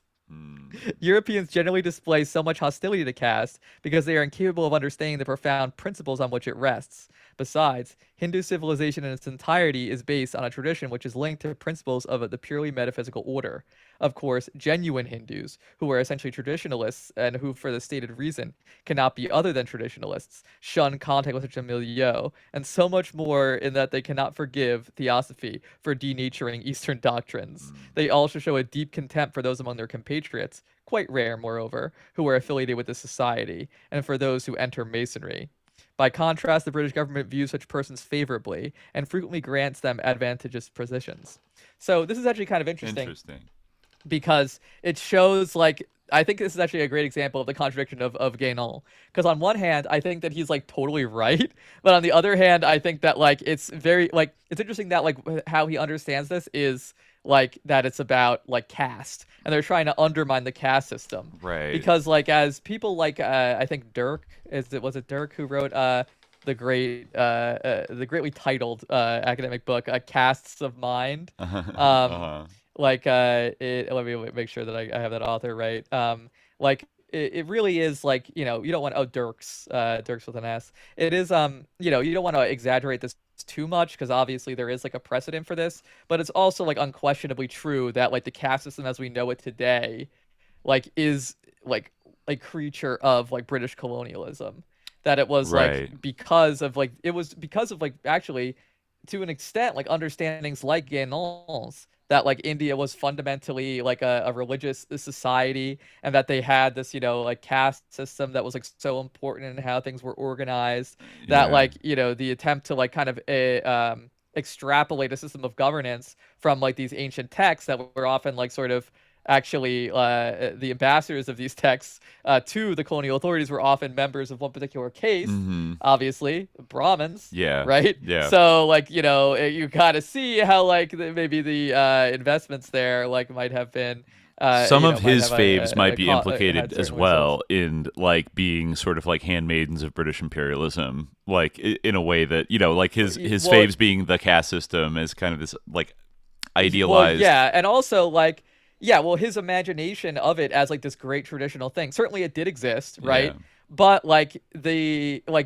idea of the caste system as like the fundamental like substrate of like traditional Indian society is like kind of like a very like classically Orientalist idea that sort of led to some of the greatest abuses or like at least some of the greatest transformations of tradition, however you want to say, in like under the colonial system. Right. Like the caste system, like obviously like you don't want to go this whole route of like again, this is another sort of form of like romanticism and Orientalism where it's like, oh, everything that's bad, like they all had like, all the traditional societies had exactly our like modern liberal American values like that, they were super woke. And then the evil British colonialists came in and made them homophobic and made that, like that's not true. But like it is true that like the caste system perhaps was I think it is safe to say that there was actually like a little bit more porosity to it and that like it obviously is not like an unbroken tradition from primordial time that it did go through changes throughout like the history of the subcontinent which Right. like and like it was different also in different places in that vast subcontinent like the way that it was applied and its interaction with the state like what states existed like in different sort of political orders like varied greatly but like Yeah. today like the caste system like that exists now like the sort of and the conception of caste where it was like institutionalized in a very specific way under the British Is Raj, like deeply that, shaped by British imperial rule. yes, and it was in many ways like that whole initiative, the whole doing of that, like the fact that that was done, was obviously on one hand based on like sort of imperial motives, but it was also kind of based on this like a very kind of like abstract Orientalist conception, of like the traditionalism of Indian society and of caste as like the core of the Hindu quote unquote tradition, Yeah. Yeah. So like on one hand, like, but I do think it's totally like it seems like like he's pretty on point. I don't know like about the specifics of like some of the people whom he names, but like like Blavatsky, like I could believe she was a British agent in India and that like the Theosophical Society's function in India did have like a which is often true of societies like that, right? And of Masonry to an extent. Like Yes. Like even Absolutely. before like a lot of stuff about Crowley and his intelligence work came to light, Guénon did like see that. So He it's kind of clocked like it. He I think clocked kinda it. I has bet he had yeah, so I many think he's kind of haters. good. Yeah, Shut up. he has a good eye for this type of stuff.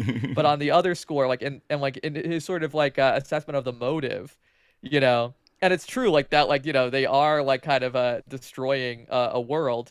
Interestingly, this is kind of a counterpoint to those who would kind of turn Guénon into an inspirational like Muslim figure. Guénon definitely did, and again, his perspective and his work did evolve, but he definitely did like have a view that is very like harmful to Indian Muslims today, and is definitely like very much in alignment with like Indian fascists, more or less, or at least like extreme nationalists, Hinduva types, Sankhis, like of like the sort of the Mughals as being like a foreign invaders who came in and didn't have anything to do with India, and like the true Indian civilization is like the Hindu core beneath that, and again, he like does specify like in his work that like he doesn't see Hindu as like a racial designation, right? But still, like you still have this kind of essentialism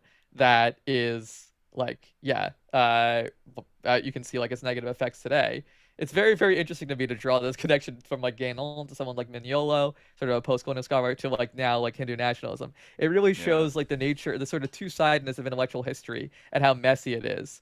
And like the dangers of another type of essentialism, where you try to like point out the goodies and baddies of intellectual history, when really like it's all just very intermingled, and all sorts of people are like an influence on others, and Right. It's often a spectrum. The battle lines are like very different than how we would like lay them out today. And so they don't always fit into our neat categories. Even, things like left and right. It's like these are categories from the French Revolution, like 200 and 30 years ago, and which is kind of recent when you're thinking about like the whole scope of human like intellectual history, like, but even in like the 18th century and stuff, you get people that, I think Sedgwick points out like a few times that, a lot of these, maybe you could call kind of like, earlier perennial or like even proto-traditionalist kind of like ideas, and even maybe some of Guénon's ideas itself, like some of them sound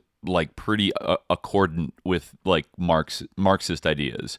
Like they're kind of driving at different things, and like they would fundamentally be opposed in the sense that Marxism is regarded as a European Enlightenment project, as like a creature of the European Enlightenment, right? Whereas, oftentimes like the traditionalist view is that the Enlightenment is like bad, actually, like the Enlightenment was sus in a way, and that like, or that there were like negative externalities involved with this like move through that the liberal kind of mainstream liberal like philosophers like kind of can't see, or they're covering up for, or making excuses for. It's like his thing of like, we might end up like fighting a world war and then like killing each other with a crazy weapon. And, we did get kind of close to that. Like, that did partially come true. And people, that idea became more widespread a little bit, maybe after the World Wars, where people were like, oh shit, like this great, kind of European chauvinist like idea of like modernity could be very dangerous. And this belief in like the experts and science and rationalism, like isn't always just like epic and based and like cool and like liberal and like progressive. Like it can actually be, twisted, just as this kind of school of like traditionalist, like esoteric, like we need a spiritual elite shit could be twisted into like, building an occult vanguard for Nazism, right? It's like these things could be weaponized. And we should never assume, oh, everybody on this side is like the goody, everyone on this side's like the bad. I mean, sometimes there are sickos, and sometimes there are people that stand out and they're extra based. There are some who are sickos, but often like you might find in the work of those sickos the influence of like non-sickos, or even like even in some sickos, like there might be like something that is like valuable. Obviously, like I'm not talking about like truly like depraved sickos, like who like have done like good crimes, like in the like abused people or what I'm talking about. Like William S. Burroughs, whose thoughts are sick, and like who promote like sick ideas, like that. Right, that's even they like can have like something that is like a value or even if it's something they appropriated from somebody else. Of course, because people read their adversaries, who write great and like compelling things, can be sickos in actual life. I mean, Heidegger is probably a great example. Is there nothing of value in Heidegger's writing? Like, I'm not like the biggest fan of Heidegger. Like, for instance, the idea of like that being is under erasure, and like this is something that we take for granted, but we haven't like investigated. Certainly at the time when he wrote about it, and like even still, like you do see that kind of erasure still existing. Like I know he did have like some good points, but he was like a despicable person. Right. Like and it's it's kind of like simultaneously, and his, like, politics were repugnant. Like you can't not regard one's actions in like sort of like the political world and like what they put their ideas to use towards. But you also, it is weird how people will bring up people like Heidegger and not even mention that like their politics. I think that's always like important. Like you do want to like situate these people like where they actually like those kind of things do matter. Like if if it matters, like the idea of like being ready to hand, or the idea of Dasein matters, like then I think that like the fact that he was a Nazi also matters, like an enthusiastic Nazi, like that kind of like is significant too. And the same thing about like anyone who would try to like, this is also kind of an idea of like the sort of what pure intellectuality that I feel like we need to get away from. But yeah, no, I think that like it is interesting, like and I think like that's kind of what's the interesting question about it to me, is that it is like kind of yeah, like it's fascinating because some of the critique, like I do, like I can't help but like agree with some of it, but on the other hand, like certainly when he gets to like what his solution is, the closest he comes to it is talking about how we need something like the caste system, which is like I don't even know how that would work. He's like, well, it's not really hereditary. It is often hereditary in practice. It's like, well, then how is it? It's just like everyone has a caste, and like you can like see it like through intuition and like instinct. Like I don't like like through spiritual communion with a person's like soul, you can tell like what caste they belong to. Yeah, like it's hard to I mean, imagine that working except by using a kind of probably a sort of like state apparatus that he would probably find like debased and like oppressive and bad, like whether it's like a liberal bureaucratic state or like a socialist state or a fascist state, like like the critique he has is basically that like these days people just do whatever work they can find and not the work that they're suited for, which fair enough is true. Right. People like often people are just like doing like certainly not their passion, or like not like the job that like speaks to their souls in order to get by. Of course. Here we are in the content mines now. Obviously this is very fun thing to do. And we very much feel very blessed to do it. But but still, like that's a fair enough point. Like, but then it's like, okay, well then, like if only we had the cast. It's like how? Okay, yeah. What is the?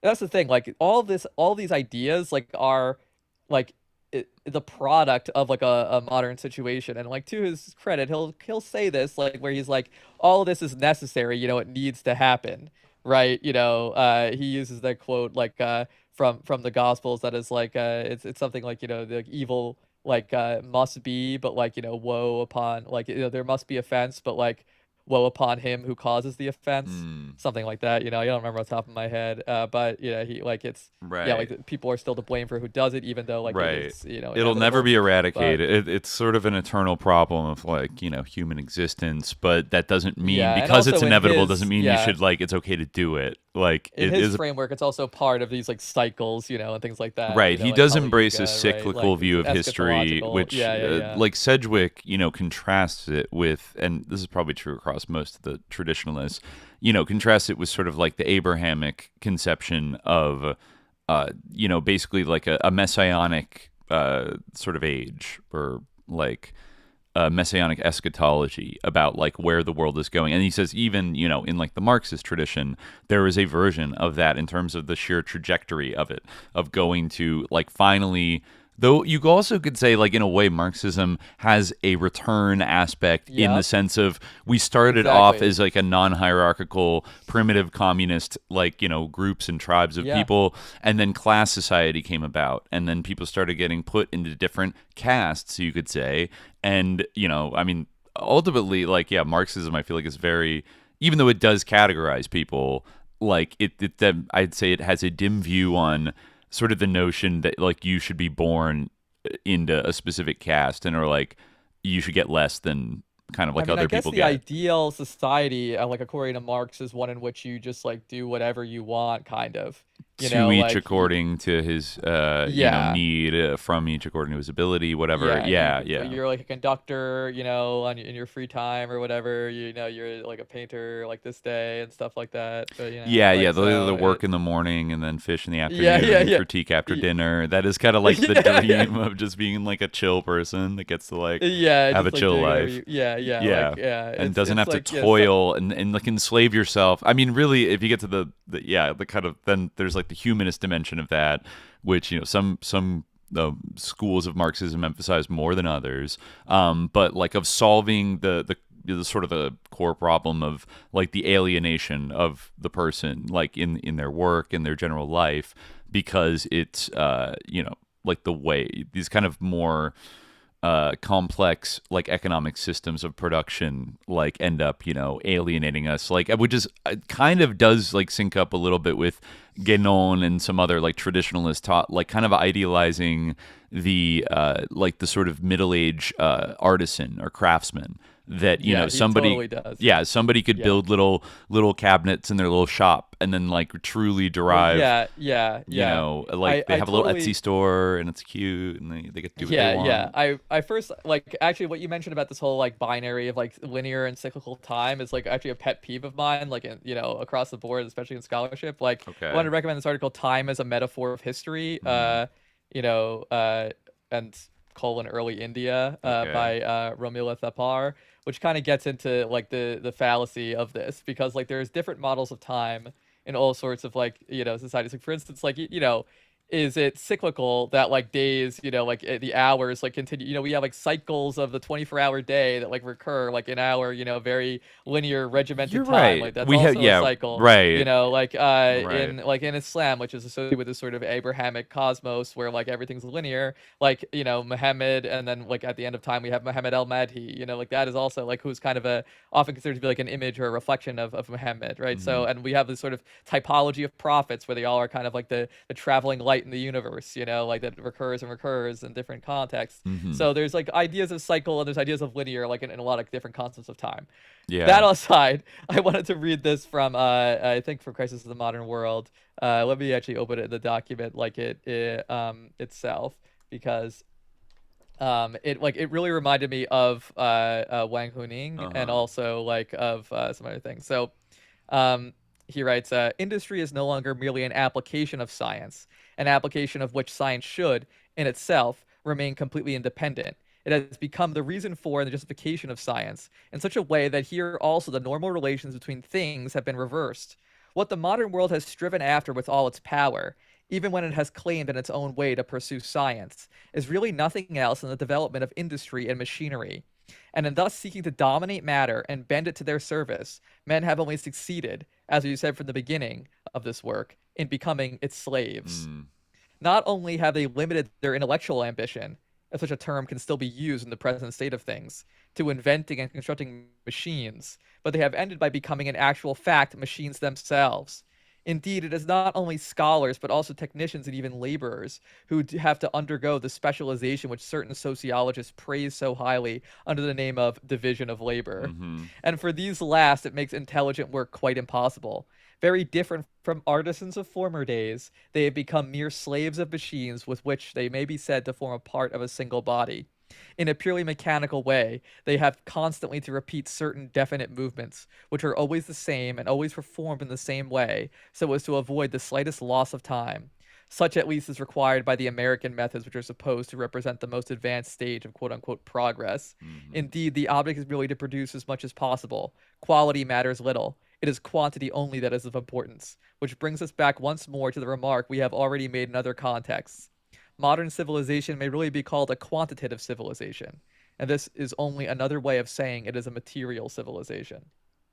So I want to go back into his concept of materialism in a little bit, but it's interesting. Like, that is an interesting thing to compare with like the idea of like the alienation of labor, right? Like this like critique, like a lot of it lines up. Like it's brought down, a lot of it lines up. It's brought down by this kind of like romanticization of like the past, where like he's like, oh, we become slaves to machines. True enough, however, like, and we've become machines in a way. It certainly resonates now with like even our thought being colonized by these stupid large language models. But on the other hand, like there's kind of this like, you're forgetting that like in the past, people were enslaved, like quite literally, Yes. You don't want to, slavery was different times, blah, blah, blah. And like, there's, it's like, still forms that can be like analogous to enslavement, like in the, mass incarceration and the use of prison labor and things like that here in the United States. But, it's it wasn't just a sort of a rosy picture of like, Geppetto in his workshop or whatever necessarily. Right. Like, how do you think things like the Taj Mahal were built? Wasn't necessarily the prettiest or picture. the pyramids, for that matter, were, probably made with slave labor. But it is interesting that there is some level of like commonality with Yeah, like Oh, it's resolving this. actually, I thought this might be true. It's the myth that the pyramids were built by slaves.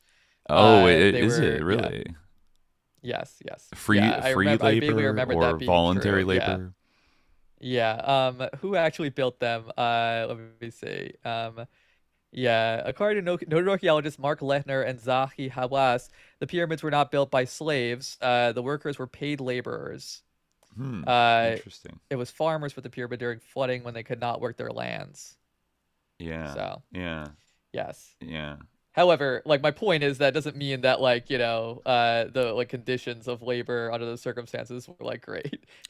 Right, probably not It's like the yeah. best. And Um I mean, you could also see, yeah, there's an interesting thing in Marxism too, because on one level, it does kind of mirror the arc of like sort of Abrahamic or like Judeo-Christian whatever, the sort of eschatology of like there will be a messianic age that like kind of redeems the world. In Marxism, it's kind of secularized into like stateless yeah. society future whatever. But on the other hand, and also like in a way it also like Marx would like give his due to capitalism as a progressive force that has like improved the world in certain ways, but then simultaneously it destroys a lot of things that like were kind of good or like not that whatever, like everything melts into air and like it tears everything asunder in it's sort of like the relentless logic of this like new system. Like you could argue that eventually it sort of innovated to a point where like slavery became kind of like obsolete and then was like kind of at least formally abolished, though I'd argue that in a more ambiguous way it still absolutely exists in the global supply chains of the world today. But the sort of formalized slavery, at least in the developed world, was abolished. But then there's like these new problems that are maybe a little bit more subtle, and maybe we've solved the problem in like the United States of people starving to death or whatever, or children working 15-hour days and like horrible factories, but other methods of control have like evolved to like replace those things. So it's not necessarily like society got nice, like capitalism got nicer. If anything, it's like deepening its like tentacular control over every aspect of our lives. That's what we see now. But oftentimes this is not it does not immediately feel oppressive or harmful. In fact, sometimes it's like they're giving you treats and you like it and it seems fun, and then you only realize later that you're kind of being harvested, or you're even if it's just like your dopamine, your attention, whatever, is being like kind of exploited and hijacked. Like so, I don't know. There's like that's all to say. There's almost like there's a dialectical like duality of kind of like the straight line of history and like the flat circle theory of like history, that they can sort of coexist in a way. Like they can have features of both. The other thing I was going to bring up that's interesting is even the whole kind of contrasting of like the qualitative age versus the quantitative age. That does, I think, like Yeah. it definitely echoes like Maoist writings about like qualitative change and quantitative change, like in the progress of history, right? Like if you introduce enough quantitative changes, it will eventually lead to a qualitative change, like in society or whatever. And that's something often I hear like people that are sort of like quoting, like paraphrasing Maoism, like bring up. But then his book is also about it uses the same like oppositional language about quantity versus quantity. And like I don't know. Do you want to talk about like what does he mean? What's the essence of that of like that book and the quantity versus quality thing? Because he brings it up a lot, I right? think that it's just like the fact that like everything has been reduced to like what can be like measured in like a very like mechanistic mathematical way, Mm-hmm. and like the sort of shades of meaning. I mean, one way to think about that actually kind of relates to this that I found to be very interesting, and I hadn't like given this too much attention before in my past reading of this book, is from The Reign of Quantity and the Sign of the Times, like his last book, which is probably like really the best like summary of like his thought that is about the basement of coinage. Um, Mm. And this kind of gets into this idea. Yeah, it's translated here as a generation of coinage. I'm not actually sure whose translation this is. I guess it's the 2001 version of the book. Is there? Let me see if I can make the edition appear. Well, anyway, I'm just gonna read it. But 2001 one. All right, the degeneration of coinage. The exposition has now arrived at a point at which it may be useful to branch off from the theme to some extent, at least apparently, in order to give, perhaps rather summarily, a few indications of a question that may seem to be related only to a very specialized field. This is like very, to me, this is very reminiscent of Marx in some ways. But, there's some key differences that it might be cool to talk about. Okay, so nonetheless, it will afford a striking example of the results of the conception of ordinary life, at the same time an excellent illustration of how that conception is bound up with the exclusively quantitative point of view, so that particularly in this last connection, it is really very directly relevant to our main theme. The question is that of money, and if the merely economic point of view, as is understood today, is not departed from, it certainly seems that money is something that appertains as completely as possible to the reign of quantity. This indeed is the reason why it plays so predominant a part in modern society, as is only too obvious, a point on which it would be clearly superfluous to insist. But the truth is that the economic point of view itself, and the exclusively quantitative conception of money that is inherent in it, are but products of a degeneration which is on the whole fairly recent, and that money possessed at its origin, and retained for a long time, quite a different character and a truly qualitative value, remarkable as this may appear to the majority of our contemporaries. It may easily be observed, provided only that one has, quote, eyes to see, that the ancient coins are literally covered with traditional symbols, often chosen from among those that carry some particularly profound meaning. Thus, for instance, it has been observed that among the Celts, the symbols figured on coins can only be explained if they are related to the doctrinal knowledge that belonged to the Druids alone, which implies a direct intervention of the Druids in the monetary domain. There is not the least doubt that the truth in this matter is the same for the other peoples of antiquity as for the Celts, of course, after taking account of the modalities peculiar to their respective traditional organizations. This is fully in agreement with the fact of the inexistence of the profane point of view in strictly traditional civilizations. Money itself, where it existed at all, could not be the profane thing it came to be later. And if it had been so, how could the intervention of a spiritual authority, which would then obviously have no concern with money, be explained? And how would it be possible to understand that many traditions speak of coinage as something really charged with a, quote, spiritual influence, the action of which could not become effective except by means of the symbols that constituted its normal, quote unquote, support?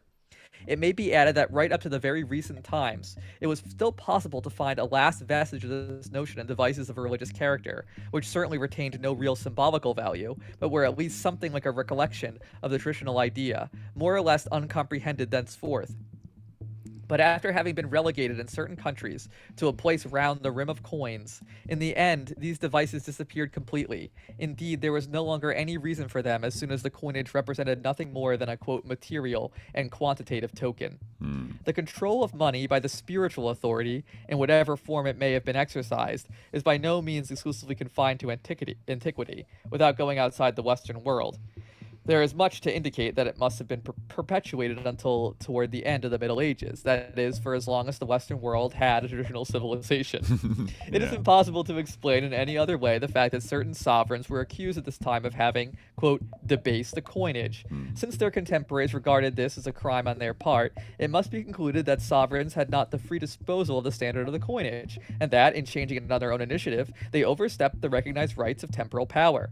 If that were not the case, such an accusation would have been quite without meaning. The standard of the coinage would only then have had an importance based on convention, and it would not have mattered, broadly speaking, if it had been made of any sort of metal, or of various sorts, or even been replaced by mere paper, as it is for the most part today, for this would have been no hindrance to the continuance of exactly the same, quote, material employment of it. An element of another order must therefore have been involved, and it must have been of a superior order, for unless it had been the case, the alteration could not have assumed a character so exceptionally serious as to end in compromising the very stability of the royal power. But the royal power, by acting in this way, usurps the prerogatives of the spiritual authority, which is without any doubt the one authentic source of all legitimacy. In this way, the facts, which profane historians seem scarcely to understand, conspire once more to indicate very clearly that the question of money had in the Middle Ages, as well as in antiquity, aspects quite unknown to the moderns. Hold on, What has call it. happened in this I'm case- just going to step Yo. away for 1 second. You can keep reading. All right, I'll keep Yeah, going. I have it right here. You can Yeah. Okay. What has happened in this case is but an example of a much more general movement, affecting all activities in every department of human existence. All have been gradually divested of any sacred or traditional character, and thereby that existence itself in its entirety has become completely profane, and is now at last reduced to the third-rate mediocrity of ordinary life as it is found today. At the same time, the example of money clearly shows that this profanization, if any such neologism be allowable, comes about chiefly by the reduction of things to their quantitative aspect alone. Indeed, nobody is able any longer to conceive that money can represent anything other than a simple quantity. But although the case of money is particularly apt in this connection, because it has been, as it were, carried to the extreme of exaggeration, it is very far from being the only case in which a reduction to the quantitative can be seen as contributing to the confining of existence within the limited horizon of the profane point of view. This is sufficiently understandable after what has been said of the peculiarly quantitative character of modern industry.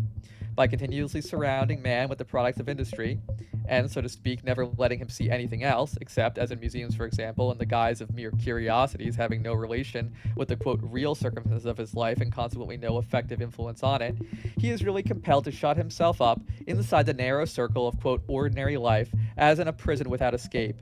In a traditional civilization, on the contrary, each object was at the same time as perfectly fitted as possible to the use for which it was immediately destined, and also made so that it could, at any moment, owing to the very fact that real use was being made of it, instead of its being treated more or less as a dead thing, as the moderns do with everything they consider to be a work of art, serve as a support for meditation, linking the individual with something other than the mere corporeal modality, thus helping everyone to elevate himself to a superior state according to the measure of his capacities. What an abyss there is between these two conceptions of human existence.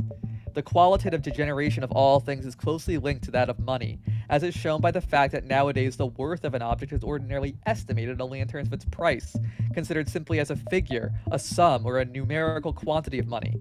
In fact, with most of our contemporaries, every judgment brought to bear on an object is nearly always based exclusively on what it costs. The word estimate has been emphasized because it has in itself a double meaning, qualitative and quantitative. Today, the first meaning has been lost to sight, and what amounts to the same thing means to have been found to equate it to the second, and thus it comes about that not only is the worth of an object estimated according to its price, but the worth of a man is estimated according to his wealth.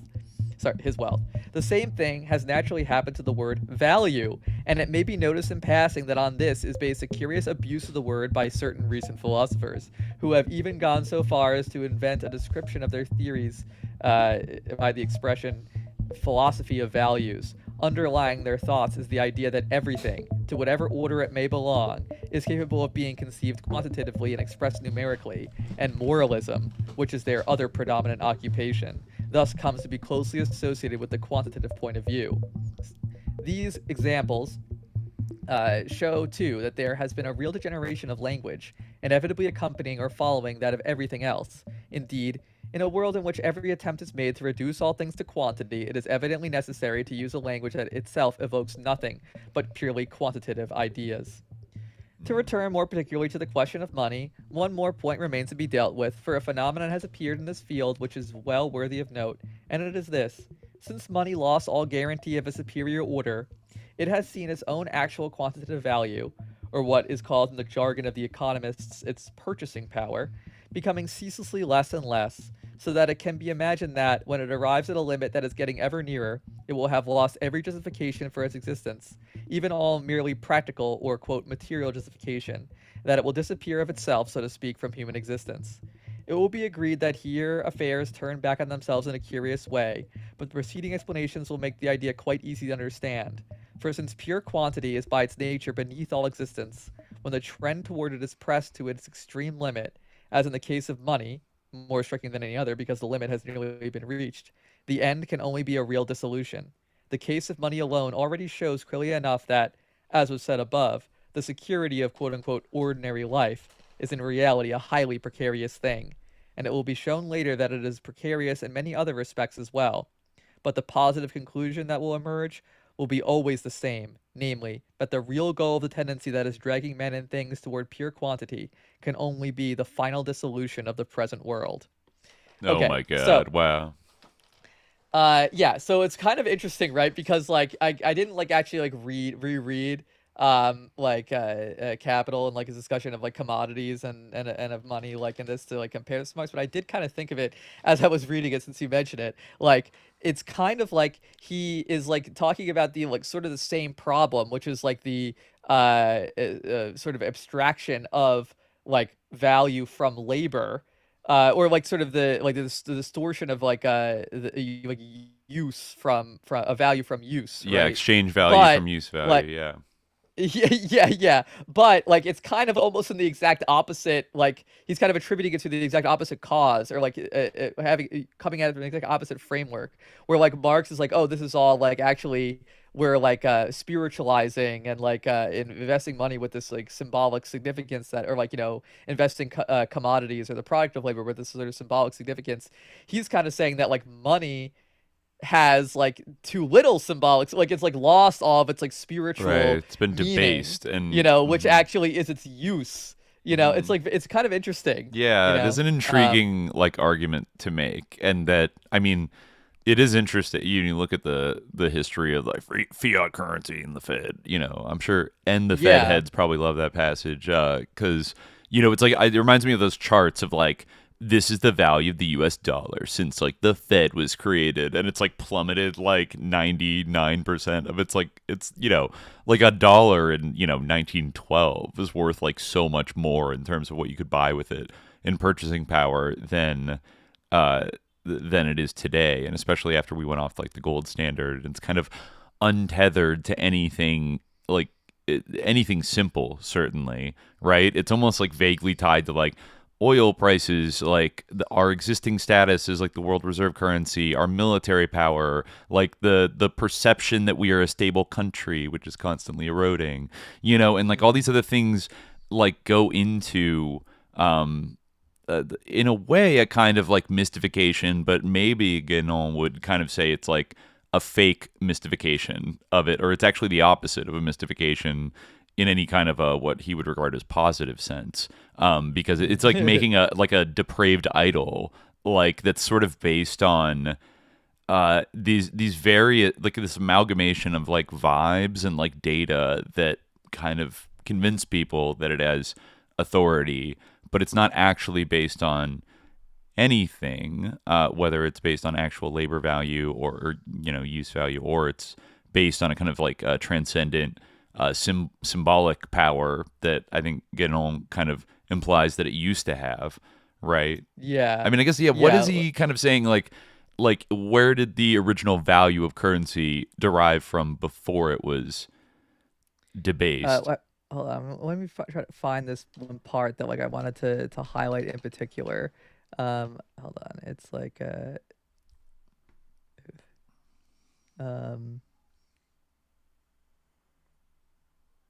sorry, I rounded it up in the significance of metallurgy. My mistake here. Hold on. I'm just gonna look up coinage again.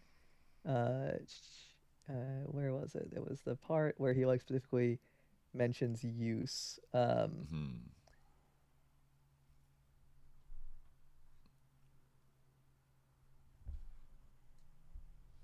Yeah, that was part about purchasing power. I think it was up here, maybe.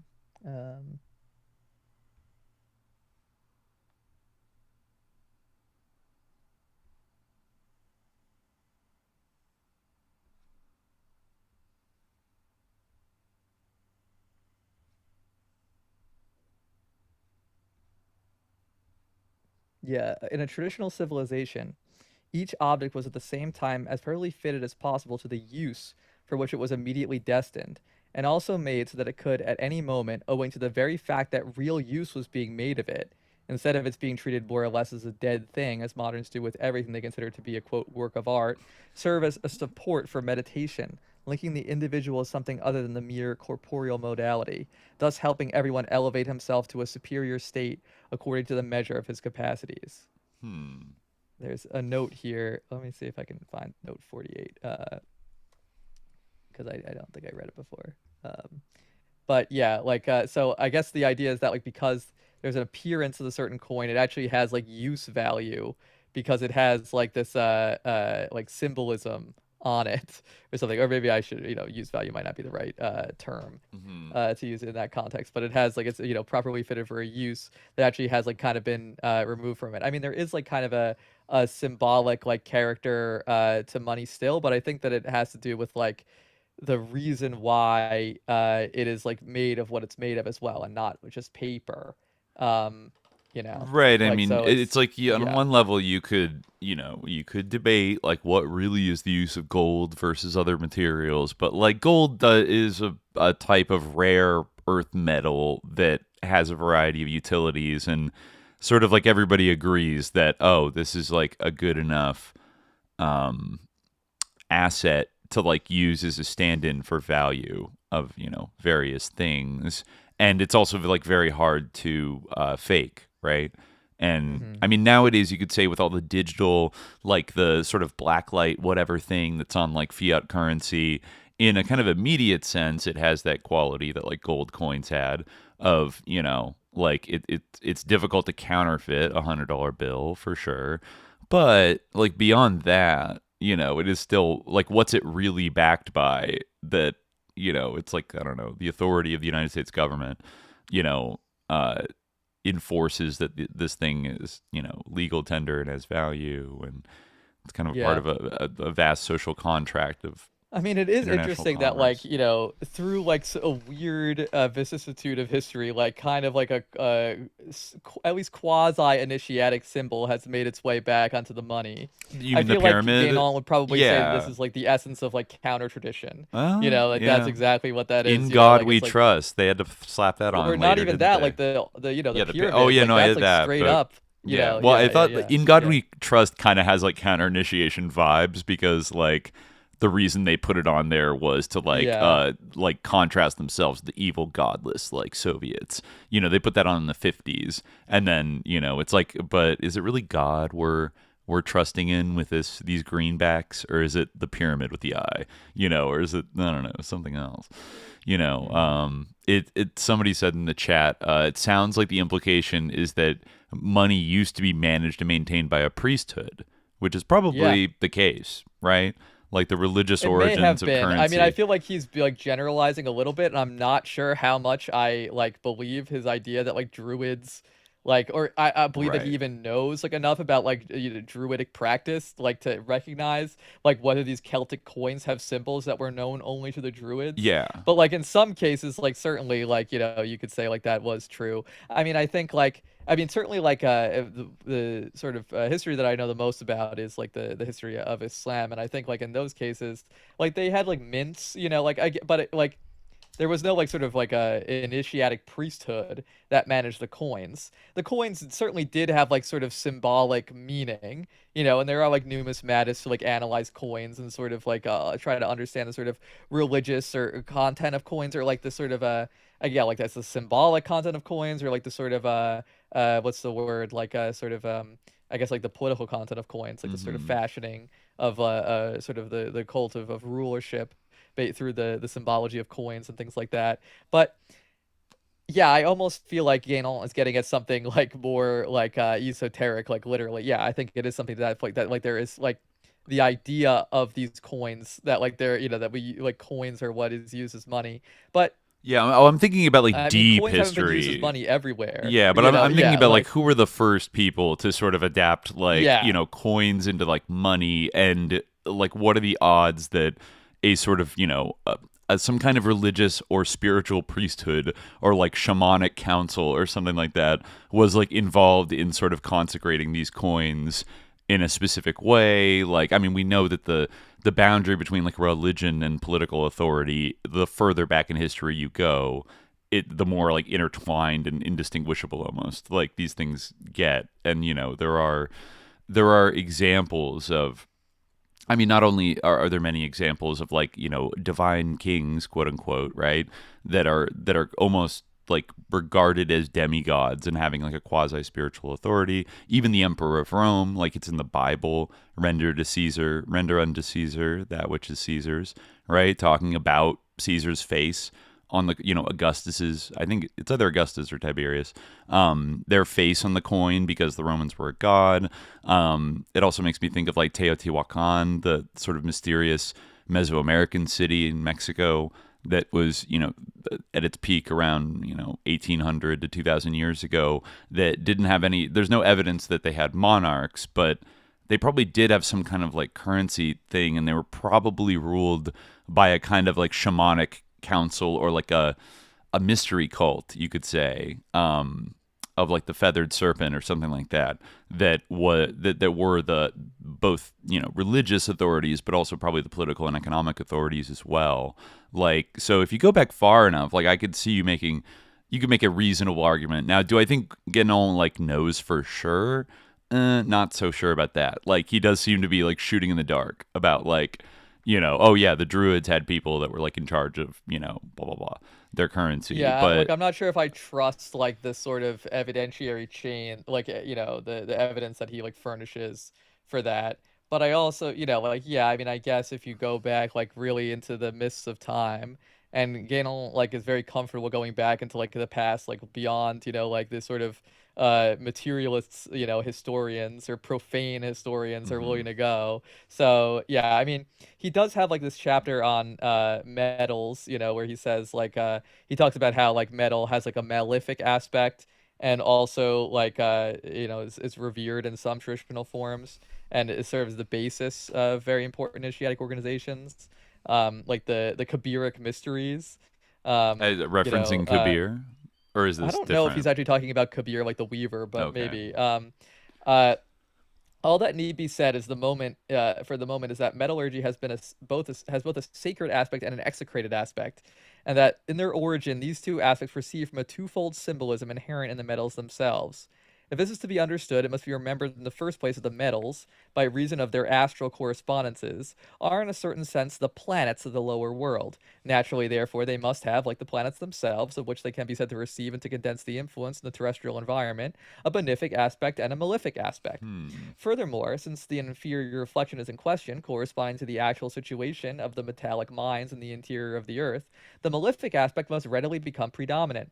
And it must not be forgotten that from the traditional point of view, metals and metallurgy are in a direct relation with the subterranean fire, the idea of which is associated in many respects with that of the infernal regions.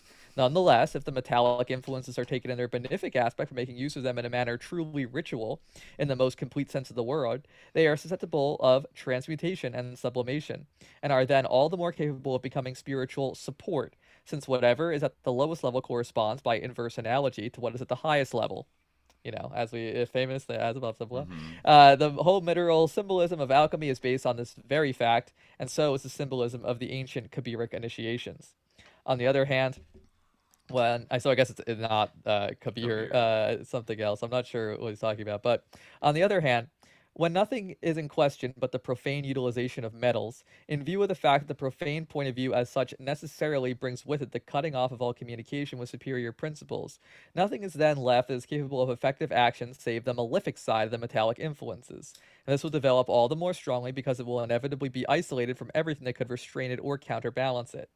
This particular instance of an exclusively profane utilization is clearly one that is realized in all its fullness in the modern world. So he's talking about how like everything is being replaced like by metal, but I think that you can also kind of take this idea, he says later on, like the metals are in relation not only with the subterranean fire as already indicated, but also with the hidden treasure, all these matters being rather closely interwoven for reasons that cannot possibly be developed here. I feel like when he says hidden treasure, he's referring to the famous like hidden treasure hadith, like I was a hidden treasure and I created humanity because I wanted to be known, like hadith Qudsi, like okay. Those are God's words. Okay. All these matters being rather closely interwoven for reasons that cannot possibly be developed here, but that can go some way towards explaining how it is that human interventions are capable of provoking, or more exactly of releasing, certain natural cataclysms. However, that may be, all the quote-unquote legends, using the language of today, about these quote-unquote treasures show clearly that their guardians, who are none other than the subtle influences attached to them, are psychic entities that it is extremely dangerous for anyone to approach who has not got the required qualifications and does not take the necessary precautions. But what precautions could the moderns, completely ignorant of such matters, in fact be expected to take in this matter? They are all too obviously lacking in a qualification, as well as in any means of action in the domain in question, for it eludes them in consequence of the attitude they adopt toward anything and everything. True enough, they constantly boast about conquering the forces of nature, but they are certainly far from suspecting that behind these same forces, which they look upon as being exclusively corporeal, there is something of another order, of which the apparent forces are really but the vehicles, and as it were, the outward likenesses. It is this other thing that might well one day revolt and finally turn against those who have failed to recognize it. Oh my god. That's like, That's I love wild. that. I gotta say, I love that. But like, you can kind of see, like, okay, this kind of clarifies the question of money in a way, where like he's actually kind of saying that like without something like those like putative druids to actually like deal with this, like we like have totally lost like what money is even supposed to be, like the qualitative aspect of our money. And Right. like now it's like been transformed into this purely quantitative thing, and like it like actually like the sort of like spiritual support that the like coinage could provide as like a tool for meditation is like gone, and now it is like just like possibly a malefic influence, at most, and in addition to that, we also have a society where he, as he says, like, we have this kind of replacement of, like wood with metal, right? He says, Sus the metals. arts applied to minerals include metallurgy in all its forms. Now, the evident fact that metal tends increasingly in these days to be substituted for stone in building, just as stone was formerly substituted for wood, leads to a supposition that this change must be a symptom of a more advanced phase in the downward movement of the cycle. And this supposition is confirmed, by the fact that, in general, metal plays an ever-growing part in the industrialized and mechanized civilization of today. And that, from a destructive point of view, if it may be so expressed, no less than from a constructive point of view, for the consumption of metal brought about by modern wars is truly prodigious. So yeah, he's kind of associating metal, like, this is like we're living like an iron age, kind of, an age of metals. Even if He's kind of there might be a going. benefic aspect to metals, Yeah, he's they're kind like of going we're just unleashed. cyclonopedia with metals here a little bit. Of Basically, like, yeah. they're It's sus. kind of yeah. There you go. They're possessed. They're possessed materials, Yeah, and they are they are the secret planets. materials. This is very similar to what we're talking about. Daemons Yeah. are forever, about how the planets, they have like their associated intelligences, Mm-hmm. right? And the metals do as well. It calls them like the planets of the terrestrial sphere. So there you go. They are there you go. But yeah, but to Yeah. pick back to what even brought us to this point, it's like the total opposite, but in some ways like it's also kind of similar. Rather than saying that the products of labor have been like extracted from their actual value through like this sort of process of like commodification and like what Marx would call like the fetish of commodities. The Fetishism. commodity circuit or whatever. Like MCM. he's like and like they also kind of both see like an eventual like dissolution of money, right? All Yeah. together, like they both like kind of envision this, but like kind of in different, like in very different ways. Right. But also like Guénon actually like it's so opposite in the sense like going out is like, oh no, money is like super important. Like we need these coins and this money, but Yeah. it's not about like as a store of value in any way. Right. These are like maybe in a store of some kind of value, but like actually these have like an inherent value. Like this is Mhm. also kind of a like an anti-fiat person sort of rhetoric, but they have like this inherent like spiritual value which is not quantitative. Yeah. So yeah. it's kind of interesting. Yeah. Yeah, the chat says he's like an idealist trying to come up with Marxism. And it's like it is a little bit like that. Yeah, where he's noticing some of like the same problems and the like deleterious phenomena in so-called modern sophisticated society. But then the take is that we need to kind of like re-sanctify. We lost the plot hundreds if not thousands of years ago with like the true importance of money, and It is interesting. It is interesting. Yeah, I mean that's like some of the best parts of Guénon to me. I mean, whether they're the parts that like are most like credible or the most like, oh, this guy's got a point, like they're still like the most like provocative is when he like really goes like off into like these things like where like it seems like he actually like, you know, thinks like that somewhere literally out there is like a hidden land or something, like like that you could go to. Like he talks about that too. Like there's some kind of like hidden country out there, like that Did he call this Hyperborea, or was that he purely an does talk Ebola about thing? Hyperborea. I'm not sure like if you know like that is like the one that he's like thinking of, but there's Or like Shambhala also? yeah, he talks about Agartha too. Oh, Agartha. Yeah, of course. Of course. Yeah. Yeah. Yeah, he says this part where he talks about the like the limits of history and geography. Yeah. I noticed you published a very scathing review of the Reign of Quantity that it looks like it's maybe from like a Substack post, but it's kind of just saying that like Guénon like actually sucks. This author, I don't know who wrote this, but they said that it's interesting to read Reign of Quantity again. I've not read it cover to cover in 27 years. To read it again was a repulsive, eye-opening experience in some ways. It is such a ridiculous book that is embarrassingly easy to see through. I have learned so much in the last 27 years that it makes it easy to see his really inexcusable errors and fabrications. He uses false analogies and constantly makes assertions without evidence or sources. He is also prone to misquotation and sloppy scholarship, and his method typical of those who draw upon sources of second or third hand, with little regard for accuracy that requires careful documentation of a historical nature. Though there is a pose of erudition in the book, there is no real learning. He knows little or nothing about science, and his understanding of history is very skewed by his obsessive and highly eccentric and paranoid point of view. His, quote, hidden masters, supérieurs inconnus, are really fictions, fabrications loosely based on Gerard Encausse, Papoose, his invention of l'Ordre des Supérieurs Inconnus, which was a Martinist occult group. Guénon's is imitating Encausse, who was himself a charlatan. He sees myopically from one point of view, and when I realize that that one point of view, his superior principles, have no real content, and confer on him no superiority at all, his whole system falls to pieces. He is openly trying to subject science to ideological control and create a parody of it. Only in fiction can Guénon be lord of the world at last. Reign of Quantity continues Guénon's work in the earlier book, The Lord of the World. In that work, he posited a repressive, idealized utopia that he tried to suggest was real. Guénon imagined himself somehow Lord of the World, the personal conduit of the divine into the world below. Rather like Charlie Chaplin's adenoid Hinkle, Guénon thought, I guess in the the Hitler parody, Guénon thought he was the king of the world. As Schuon would later say of himself, the world is round, I am the king, and I don't know why.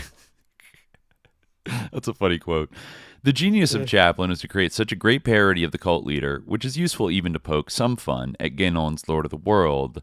Guénon's inflated myth is a variation on the Shambhala myth that was popular early in the 20th century.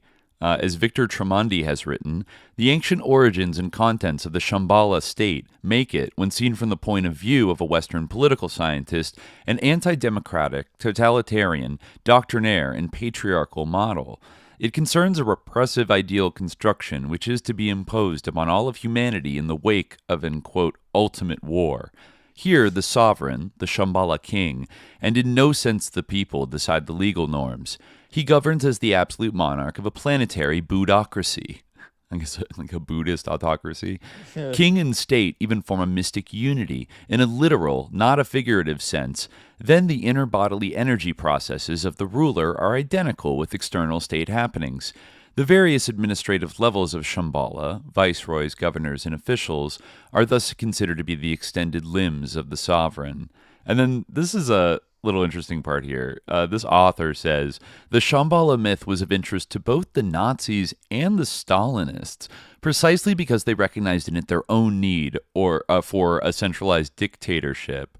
All right, stop conflating them. But anyways, theofascism is not just a religious phenomenon, but also invades the secular states, who likewise try to profit from abstract ideologies and symbolisms. I love when people say that. I mean, I think that, like, you know, War of the World definitely is like one of his like wilder books, like, and it's like kind of has that reputation.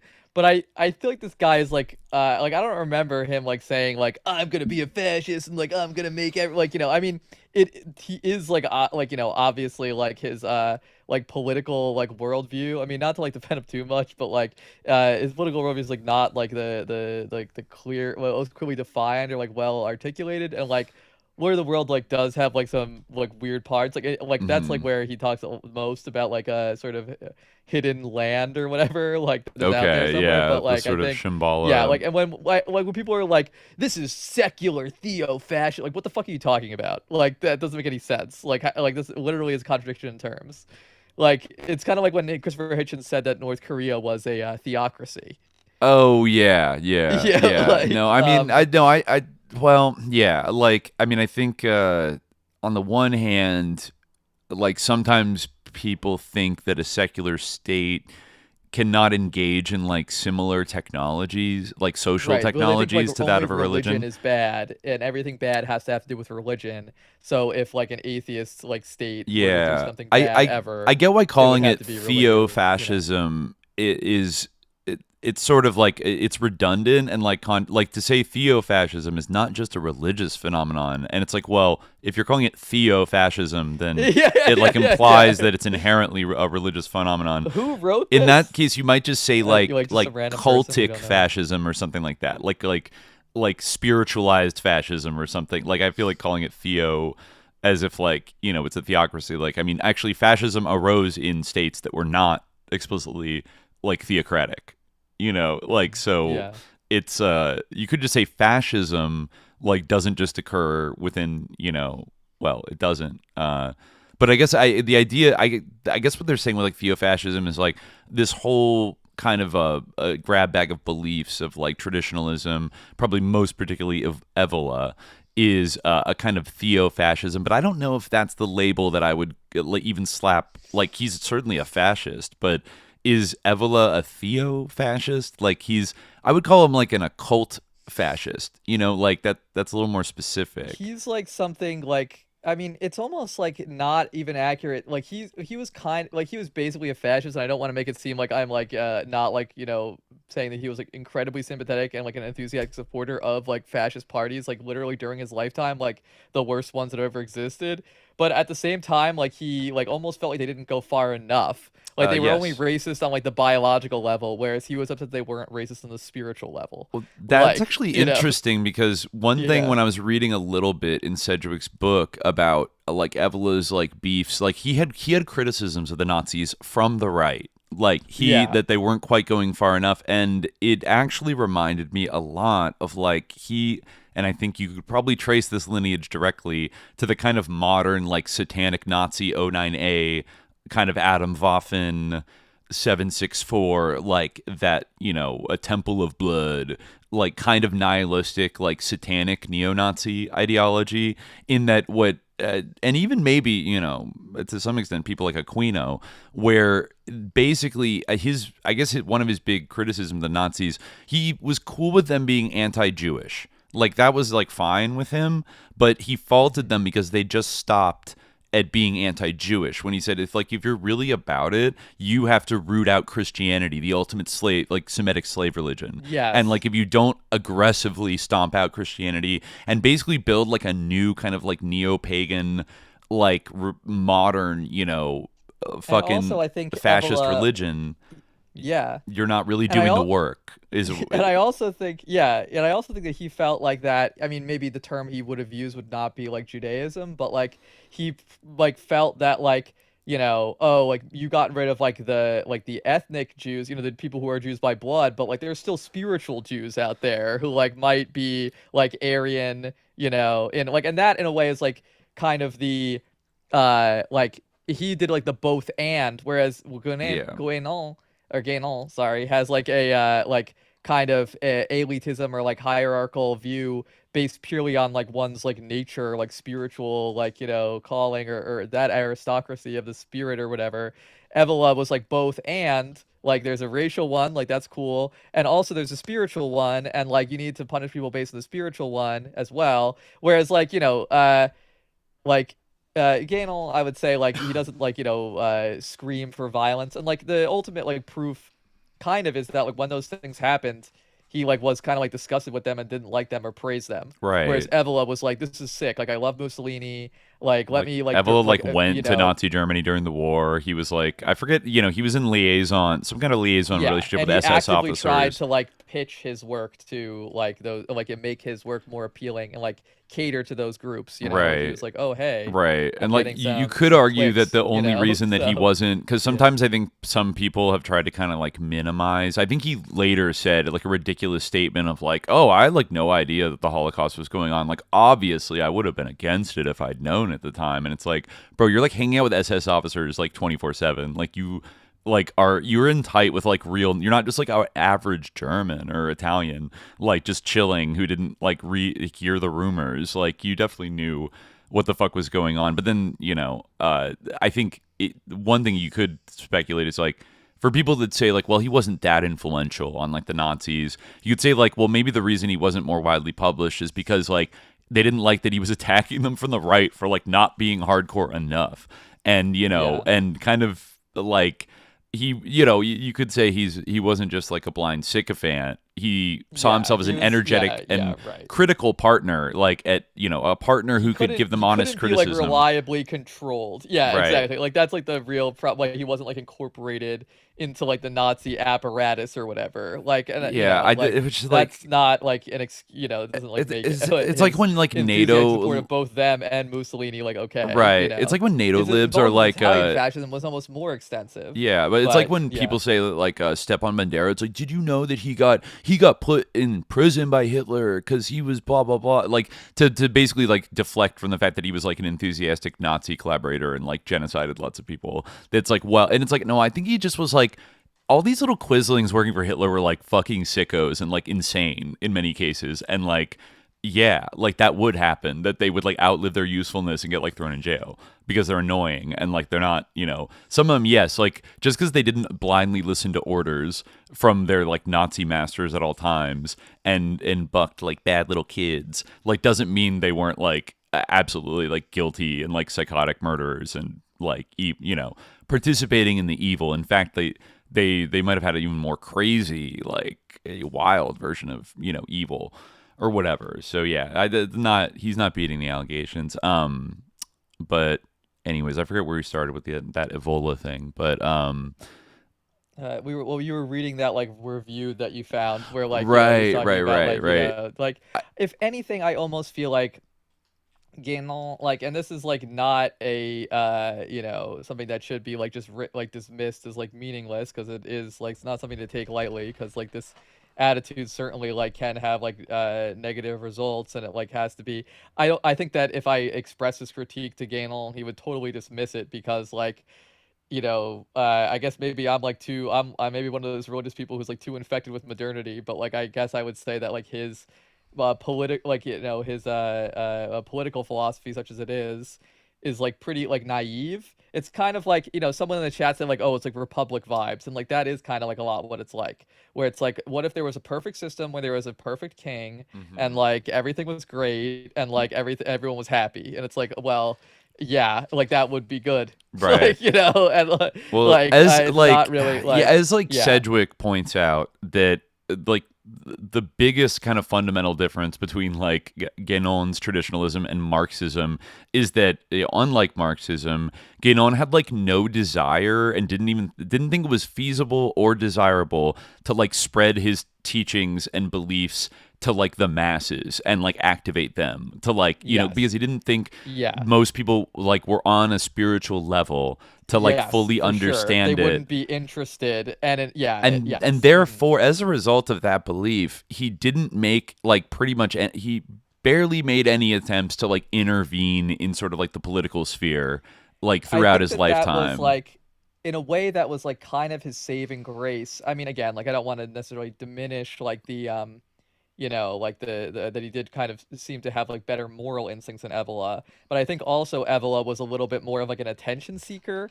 Whereas there's this phrase where like Guénon talks about how like there's two types of anonymity, and like one is like that are of course, as he loves to do, like they're opposites, and like one is great and one is like the worst and the most disgusting thing ever. And one is the anonymity of like the mob and the masses and just like disappearing into like an undifferentiated throng where everyone is quote unquote equal, which of course he believes is impossible because like no one is exactly the same as anybody else.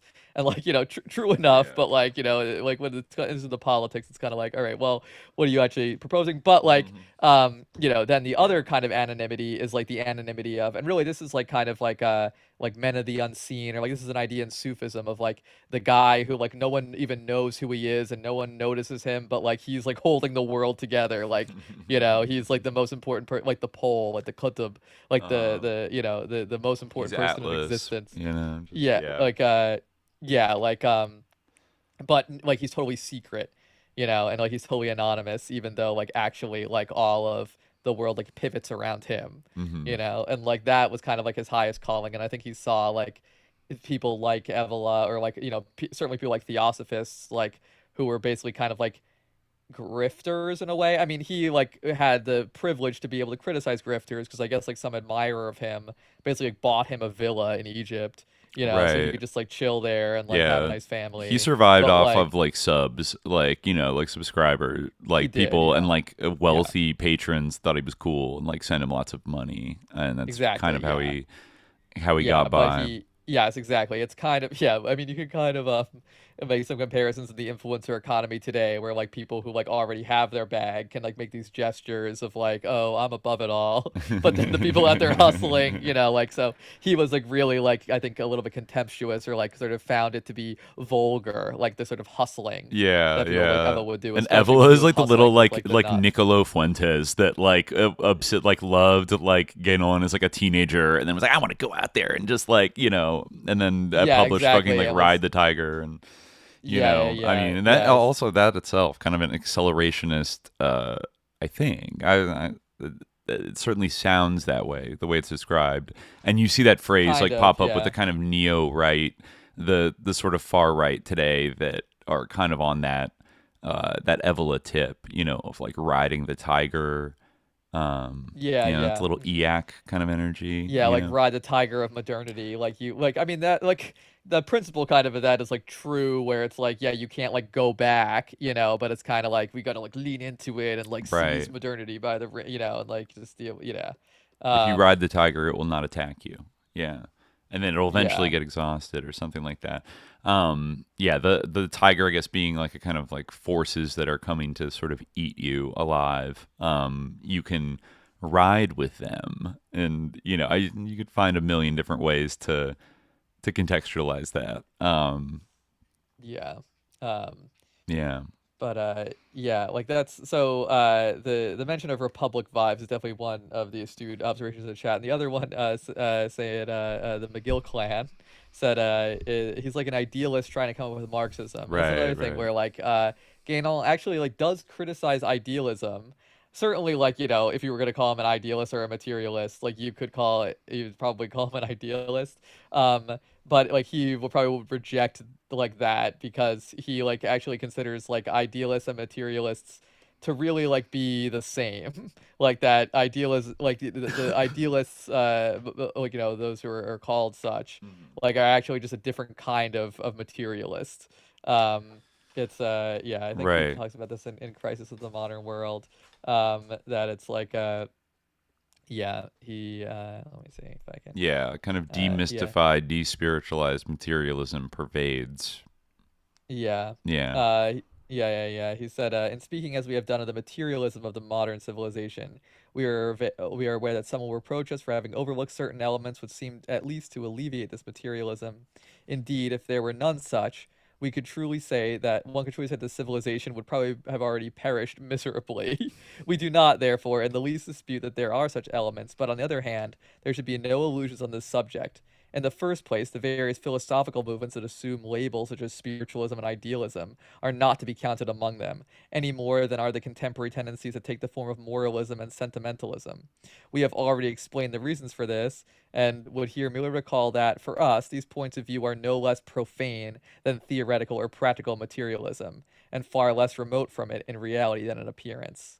Yeah, and he says earlier, all that is called spiritualism or idealism is usually nothing but a sort of transposed materialism.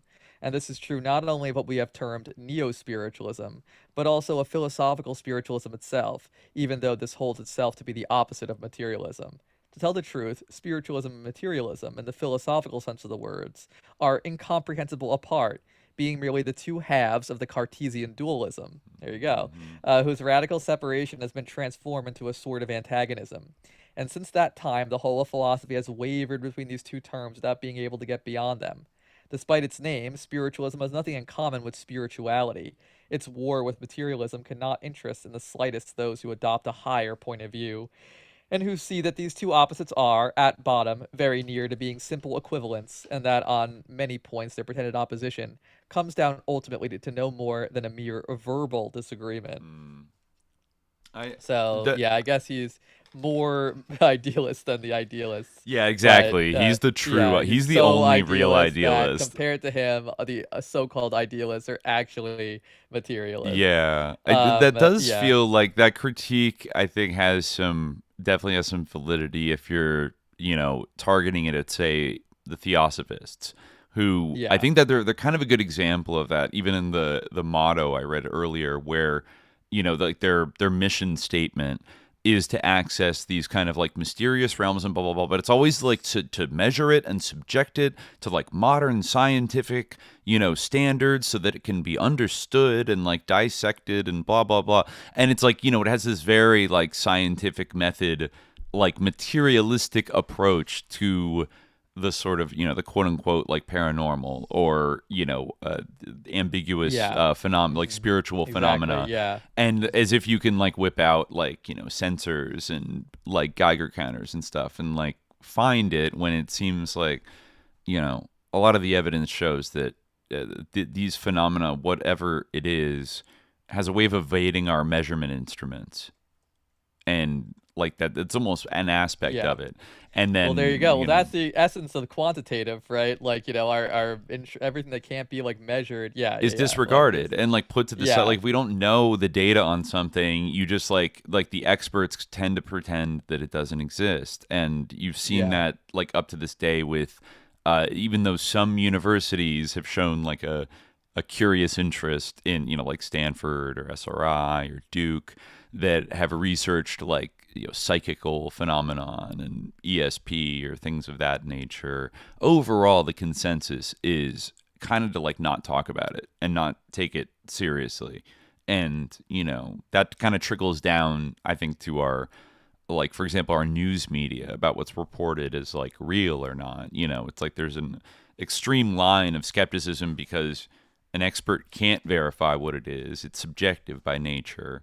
And so people tend to like not want to get into that that whole field at all, or do it with a kind of bemused distance where they can't be seen kind of like giving it any kind of credence, which and in fact that's like exactly kind of what he says. He like attributes it to Kant, interestingly enough, where he says nothing exists for modern men beyond what can be seen and touched. Or at least, even if they admit theoretically that something more may exist, they immediately declare it not merely unknown, but unknowable, which absolves them of having to think about it.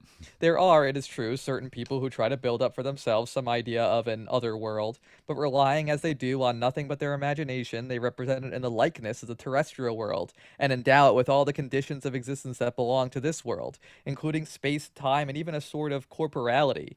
We have shown elsewhere, in speaking of spiritualist conceptions, some particularly striking examples of this kind of grossly materialized representation. He's talking about like spiritualism, like the kind of like ectoplasm and stuff, like so exactly what you're talking about. The UFO community today, pretty low key, like right? But if these conceptions represent an extreme case in which this trait is exaggerated to the point of caricature, it would be wrong to suppose that this sort of thing is confined to spiritualism and to the sects that are more or less akin to it. Indeed, in a more general way, the intrusion of the imagination into realms in which it can be of no service and which should normally be closed to it, in itself shows very clearly the inability of modern Westerners to rise above the sensible domain. There are many who can see no difference between conceiving and imagining, and some philosophers, such as Kant, have gone so far as to declare inconceivable or unthinkable everything that is not susceptible to representation.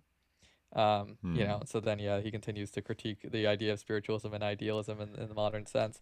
But, Yeah. I mean, I feel like it maybe like it's a little bit odd. Like it's hard to know what he's talking about. I mean, I guess if he's talking about like God or like the Godhead, I can see how like that is like maybe beyond representation or like conception, so maybe that is what he's talking about. But I also feel like the other world is not necessarily like inaccessible to imagination. It's when Yeah. traditionally, I feel like traditionally people love to imagine the other world. If what is traditional is just like what is, which maybe is not always what Guénon means. He might, sometimes he uses a more narrow sense of tradition where it's like these certain special people, but yeah, like in the past, people love to like imagine the other world like in corporal terms. Like, for instance, astral projections were the ultimate example of that, and that's not something that was like made up recently, or Right, like right. even in dreams. I mean, we kind of do this basically dream like, our dreams. Is there a reality to dreams? Are dreams like a world other than ours? Is that like that's It's an a very interesting common question. idea, in a Yeah. lot of different like traditions. So like, what about that? Like, I mean, I feel like imagination and dream have traditionally thought of as like very overlapping domains. So it's kind of a What? weird. Yeah. I What did mean, he I say get it if there? he's That saying is like he? God is not conceivable, He's but contrasting, or he's saying a conceiving and imagining, like conceiving and imagining have been conflated as like the same thing nowadays. Is yeah, that what he's saying? yes, Yeah, it's interesting. yeah. Yeah, it's interesting to like He means kind of unpack like those things, those yeah, terms.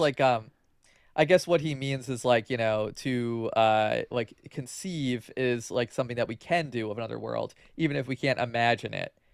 So like by imagining he means like imaging, basically, like Mm, making it into an image that we can see that and is like, comprehensible. perceive, right? Yeah.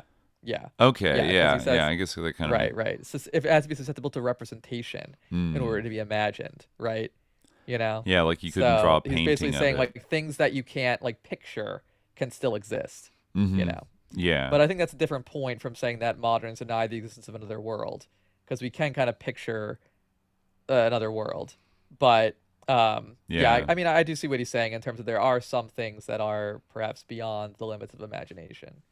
Although in the traditional like Akbarian conception, the imagination is kind of the way, in Al-Qunawi and Ibn al-Arabi, that is the imagination is kind of how you get to that. You have to move past through the alam al-khayal in order to get to or mithal, the world of imagination, the world of images Mm-hmm. or likenesses, to get to what's beyond that.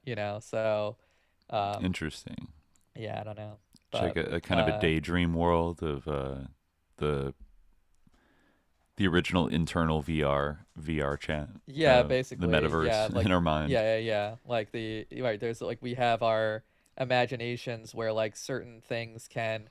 I'd have to like look at it to recapitulate it fully, but like there's basically like certain things that actually like have like kind of a real existence, um, like concepts or things like that, and this is where like we can actually sort of like apprehend them, Mm-hmm. or where we can kind of encounter them. But like it has to do a little bit with our constitution. Like we have to like develop that capacity in order to actually bring. This is what Ibn al-Arabi says, I think, at least in Futuhat.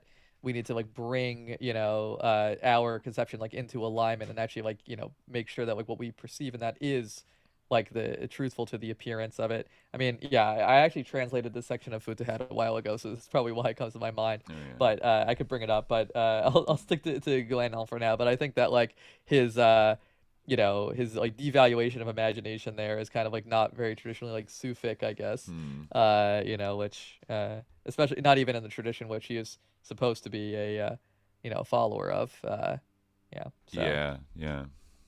um, yeah. So I don't know what else about Guénon. I guess we have we have a little time left. Yeah. There's we already talked about. Oh yeah, I just wanted to mention the reason I started reading that review of A Paranoid Text is one of the books mentioned in it does seem a little bit interesting. It's called Red Shambhala: Magic, Prophecy, and Geopolitics in the Heart of Asia by Andrzej Znamensky. And it looked like it was published by like a theosophical publishing company, but I guess it's all about the story about how the Soviet Union utilized like Shambhala myths and like Buddhist kind of beliefs as it, as communists like took power in like Mongolia and like Eastern Siberia in I guess like the 1920s and 30s, and people like Gleb Boki, who was like a high level OGPU NKVD guy who was also a paranormal investigator, who eventually was shot in the purges in 1937. But if I do recall correctly, I think Gleb Boki gets like there's a weird like passage in the new Pynchon novel, Shadow Ticket, that where somebody mentions offhand that like the Soviets are experimenting with doing paranormal research out in Siberia with this guy, like Stalin's guy, Gleb Boki, and some kind of cryptic comment of if Stalin ever comes to believe that he really is under demonic attack, all bets are off, or something like that. It was very haunting, like random fucking like tidy little passage, something like that. But it did make me think. We did one episode about Soviet paranormal research, but most of that was like kind of after World War II, and this was, I don't know, like in the interwar period, and that might be an interesting book to revisit another day about like how are the Soviets interfacing with some of these things, some of these same like beliefs before World War II, and what values did they see in them, as quote unquote materialists, right? Yeah. That is definitely interesting. But yeah, I just want to bookmark that for later. Yeah.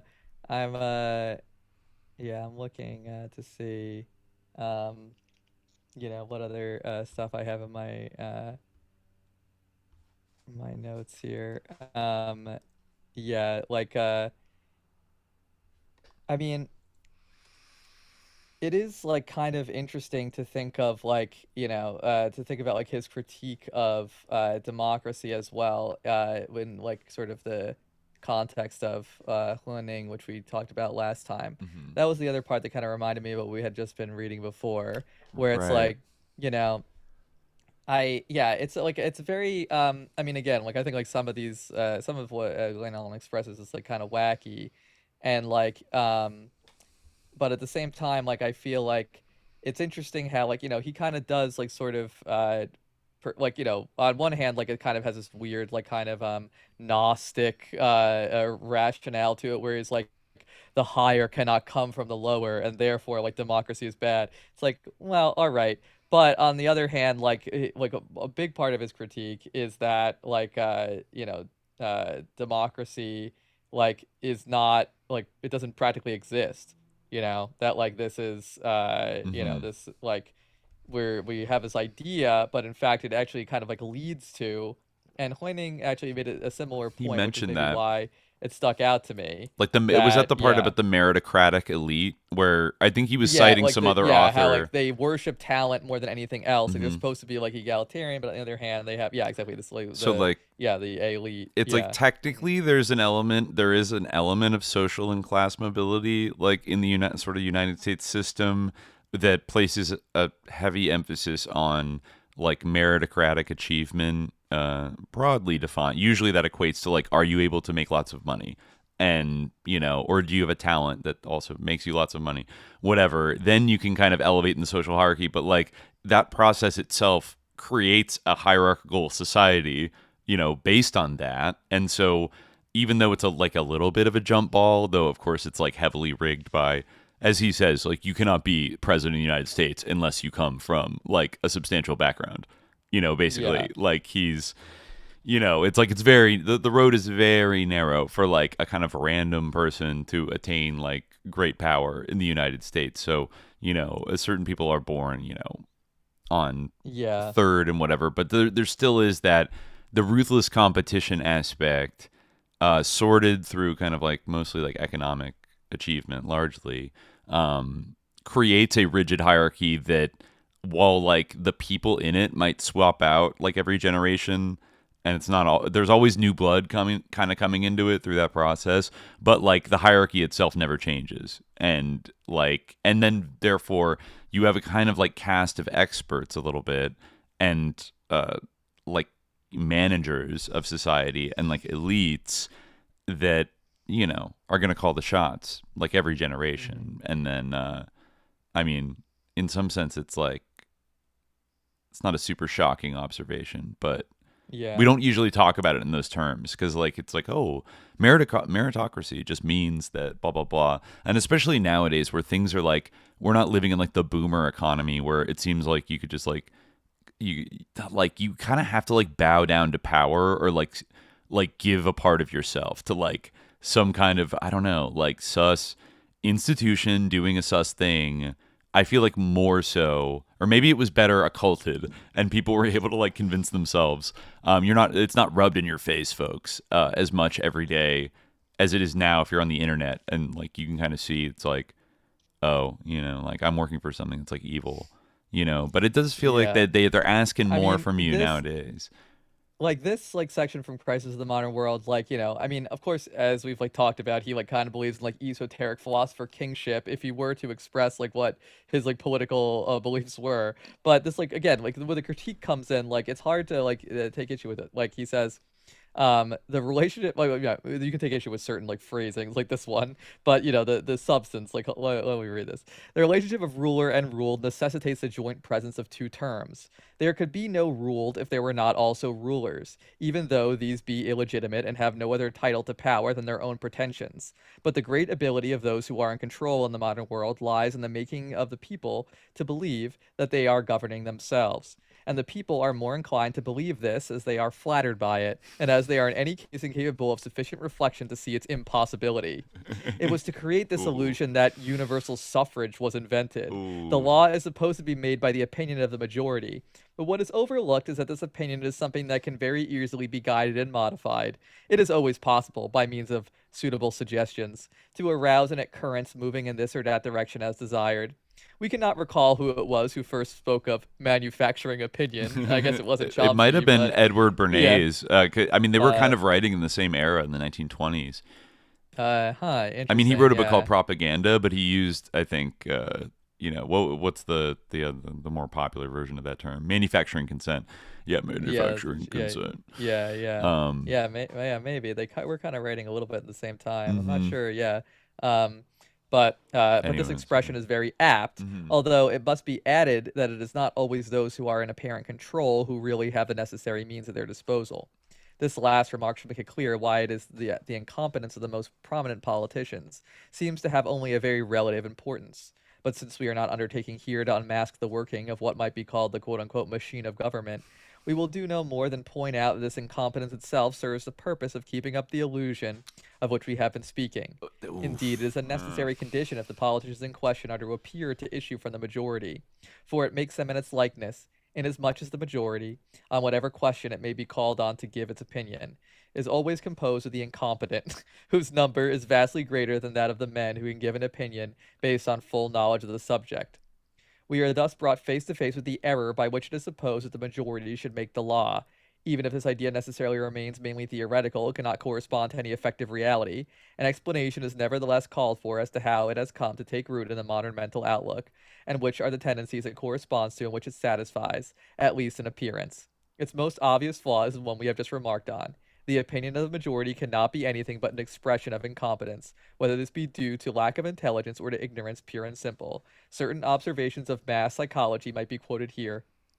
In particular, the widely known fact that the aggregate of mental reactions aroused among the component individuals of a crowd crystallizes into a sort of general psychosis whose level is not merely that of the average, but actually that of the lowest elements. It should also be noted, though in a slightly different connection, that certain modern philosophers have even tried to introduce a democratic theory, according to which the opinion of the majority should prevail, into the intellectual realm itself. And he goes off for a little bit around here, just but he says like about this sort of philosophical theory of like the majority rules and a criterion of truth. Um, but in this domain, the groundedness of the theory is even more obvious, as it's easier to discount the influence of sentiment, which, on the other hand, almost invariably comes into play when one has to do with a field of politics.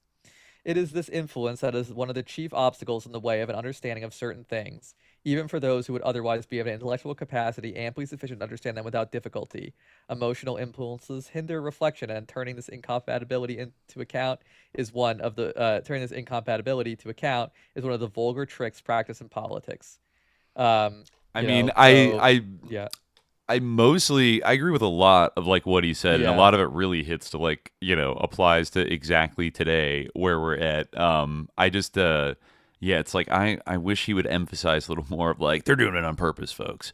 Like, it's Yeah. like it was designed this way to like Oh, make no, I think people. he I mean, definitely believes he that does they're doing it on acknowledge it purpose. that like Yeah. manufacturing like approval, manufacturing consent is like a big part of this process. And then the people are just like not like they don't stand a chance, and while Yeah. I would like to have more optimism in people I mean, to not get yeah. psyoped, like unfortunately there are great forces arrayed against people that like that. It's gonna happen. It certainly did happen a lot in the 20th century, and still now there's all these new tools they use to manufacture consent for various things, and yeah, the democracy thing isn't real.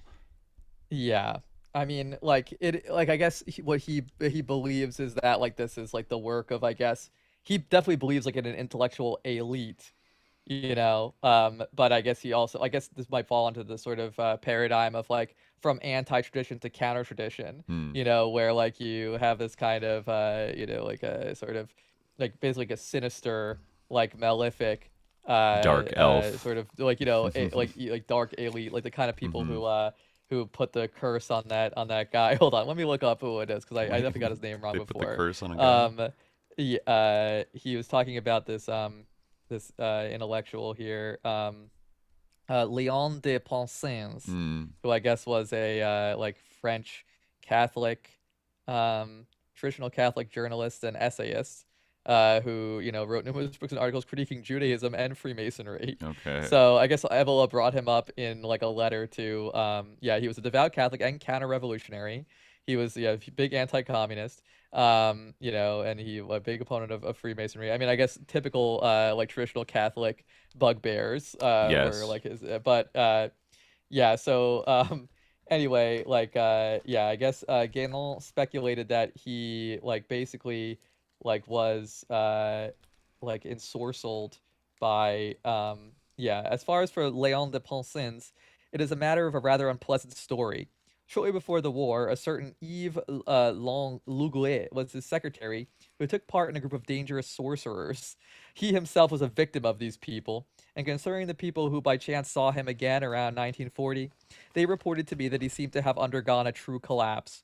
I never knew what became of him since, but in such conditions, I have many doubts that he can still be alive. And the editor here says he actually outlived both Guénon and Epola. That's funny. So that was wrong. So I guess that sorcery didn't work super well. But yeah, he I guess Evola, like we don't have Evola's letters in this exchange, but I guess Evola wrote back, or I don't have them, I haven't seen them. But I guess Evola wrote back like, what? Like, whoa, that's crazy. Like, what exactly happened? And he said, if I learn something about Léon de Pensens, I will let you know, but I still don't know what happened to him. I believed, I no longer know exactly why, that he had to retreat to Switzerland during the war, but I was not able to confirm that. Regarding evil spells, there is a great difference between true sorcerers like those with whom he had to deal and simple occultists. The latter, notwithstanding all their pretenses, never reach any effective result. There have often been some of them who attempted to do something against me, and, also like you, I have never heard anything about it at all. On the other hand, when you think that things of that type should not be able to strike those who have a true spiritual vocation, However, I don't think that this can be said to have been the case in the for Léon de Ponsens. You just have to shade this guy after telling a story about how he was cursed by sorcerers. It's like, well, but even people with a true spiritual vocation can be attacked. I mean, maybe Evola said like, "Wow, I can't believe that's so spiritual." And it's like, well, he wasn't, but also like spells can affect you if you have a true spiritual vocation. If you're dealing with truly evil sorcerers, so he definitely like believed. Wasn't there's another part in, I forget which of his writings it is, but he talks about like the sort of actually the symbolism of the egg, the cosmic egg. Okay, and he talks here about we go how again. in the modern age the world has become like incredibly solid and like completely encased by an egg-like structure. Actually, what? And like the world has always had walls, right? Again, I'm kind of paraphrasing. I'm just doing off of the dome because I kind of forget even what the reference is, and I don't think I took a note of it. But so the world has always been imagined as having walls, right? Okay. And you actually kind of see this in modern flat earth theories where they have this idea of the ice wall. Yeah, that's true. Right? And this that's is also true. the wall of Gog Magog in the Quran, right? Okay. Or Yajuj and Majuj, right? Okay. Like this big wall behind which are these sort of dark forces of Gog and Magog, right? And the ice wall, I don't know, is there something bad behind that, or it's like, who knows? I'm not sure But what's anyway, beyond the ice wall, but I guess they're not telling us. They're not That's telling like all us, we folks. know. Yeah, Yeah. all we know is like they're not telling us, like they're doing something. But okay, anyway, so yeah, like we've always saw the world's walled, but like walls don't necessarily have like a ceiling in front of them, right? Like on top of them, right? This is True. like the level on which going on. It's like sort of like symbological, like etudes, like are operating. It's like very expressionistic and like like just a random like a chain of association. But anyway, so yeah, walls don't necessarily have ceilings, especially not those type of walls like the Great Wall of China, right? It's not like there's the Great Roof of China. Sure. So like There's that's different from an egg, something- which is a shell on all sides, right? Okay. But there are now fissures in the egg. Now that I'm saying this out loud, in the like, egg? really, there's cracks in the egg, and like the cracks in the wall of Gog and Magog, the evil forces are coming in, right? Wait, there's still a wall, but we're encased in an egg. Well, the egg is the wall. The wall is now an egg wall, like a shell all around us, right? they've expanded the wall to become an egg, but it's like an egg prison. Because we used to be open. The wall used to just be against the evil They forces. built a roof over it. But now it's against the high forces, like the good forces, the spiritual forces from above, right? So, so then the egg, like now the egg is cracking from below, from the negative forces, but because now we're in the egg, we can't, the good spiritual forces can't come in from above to help us against the negative forces. So that's the thing. Like, so in a way, like, even though what do we do? I don't know. Like, are we? So we're encased in this egg. So modernity has encased us in this egg. Oh my god! Like trying to wall us off from all of these, non-empirical forces, right? But like in so doing, we've actually we've bugged ourselves, I guess, because like the egg isn't strong enough to keep out the negative forces, but like it is, I guess, keeping out the good forces. So like we're stuck in egg purgatory. Well, we've made ourselves like more vulnerable to what? No, like we're not. Oh no, but it's cracking. So the hell only is only bubbling the bad in. forces are coming into the egg. Oh my god! But yeah, and the good forces are outside the egg. It's weird because things usually exit an egg like a yolk if you crack it, rather than things entering an egg. But I guess I think that kind of has to go with the whole idea that like we are gonna emerge from this egg because this is Kali Yuga, and like it's cracking because we're growing. Theoretically, eventually we will emerge from this, like in some way, like, or the world will just end. Interesting.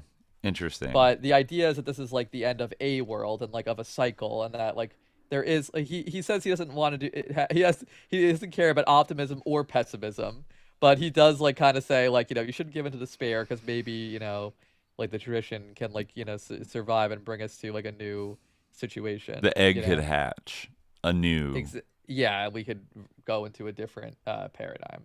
Whoa. I guess. Okay. Yeah. I mean, now we've talked about this so much. I might find it in a second, but yeah. So it is like I'll find it in a second. But I also wanted to read before I leave Crisis of the Modern World behind. I did want to read like his, and it comes right after what we were talking about before, but I didn't mention it. Like it is when he actually mentions like historical materialism. Like he says and obviously he's critical of it. He's definitely not like Yeah. pro-socialism or anything. He's very much anything that's like the masses or whatever he's like against. So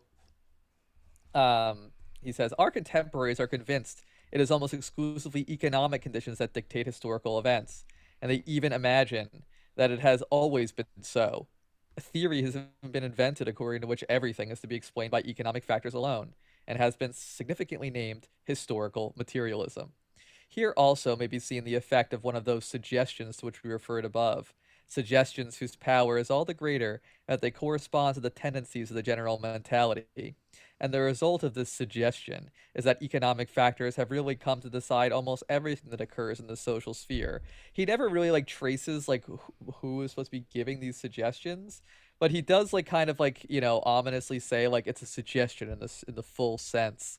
I feel like he's saying like this is like one of those like evil like suggestions from like some other force that's like kind of like hypnotic in a way, like that Okay. whether it's like comes from like these infernal powers or something, Devil but on the it's like shoulder. it's something that like kind of is like hypnotically reinforced. But anyway, so um yeah, the result of the suggestion is that economic factors have really come to decide everything that occurs in the social sphere.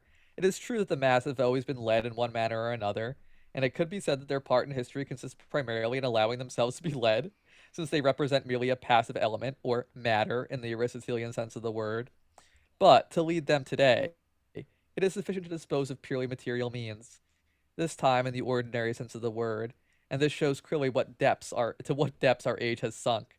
At the same time, the masses are made to believe that they are not being led, but that they are acting spontaneously and governing themselves, and the fact that they believe this is a sign from which the extent of their stupidity may be inferred. As we are speaking of economic factors, we will take the opportunity to point out a widespread illusion on the subject, namely that of supposing that relations established in the field of commerce can serve to draw peoples closer together and bring about an understanding between them, whereas in reality they have exactly the opposite effect.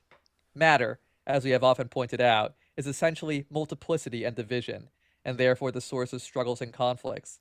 Also, whether with peoples or individuals, the economic field is and can only be that of rival interests. In particular, the West cannot count on industry, any more than on modern science, which is inseparable from it, to serve as a basis for understanding with the East. If the Orientals, sorry, but Easterners, you should say, but that was what people said at the time. If Easterners bring themselves to accept this industry as an unpleasant and moreover transitory necessity, and for them it could never be anything more than this, it will only be as a weapon to enable them to resist the invasion of the West and to safeguard their own existence. It should be clearly understood that this is bound to be so.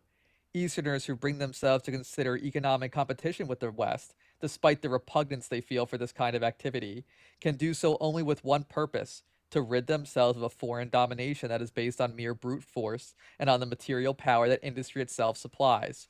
Violence brings forth violence, but it should be recognized that it is certainly not the Easterners who have sought for war in this field. That's a very good point. That is a good point. Yeah, yeah, and Yeah. you see it as yeah, like that is interesting. An idea of like the Eastern cultures using technology and science and things like that as a tool to like get somewhere, and Westerners like worshiping it as like the kind of the truth itself, and like the kind of end goal of everything, like is just like yeah, as an end in itself, like just advancing technology until like I don't know, magically one day we'll like know everything, and it's a very quantitative way of thinking, isn't it? That if we just Yes, yeah. accumulate more scientific discoveries and breakthroughs and techniques and engineering stuff and whatever, and build little space rockets and go up there and everything, like one day it's just gonna tumble out of the cosmos or something, or it's like there's gonna be an equation that just boom, mic drop, and Yeah. then like everything.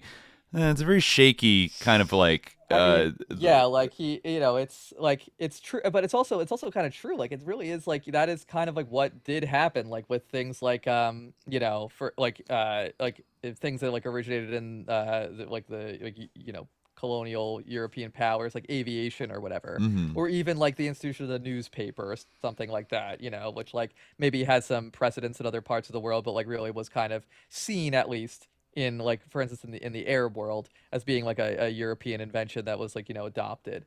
And it is true that there kind of were always like people who were like, no, like who were opposed to that, and they were like, no, I don't want I don't want to have a movie theater, I don't want to have this, I don't want to have like a newspaper, I don't want to like use guns, like that's like, there's this hadith that says like you can't strike the face, and like these guns are gonna like things like that. But there were always people who were like, well, if we don't use this, then we're gonna get Left murdered, behind. and like Yeah. we're gonna be dominated and enslaved, and we need to fight back.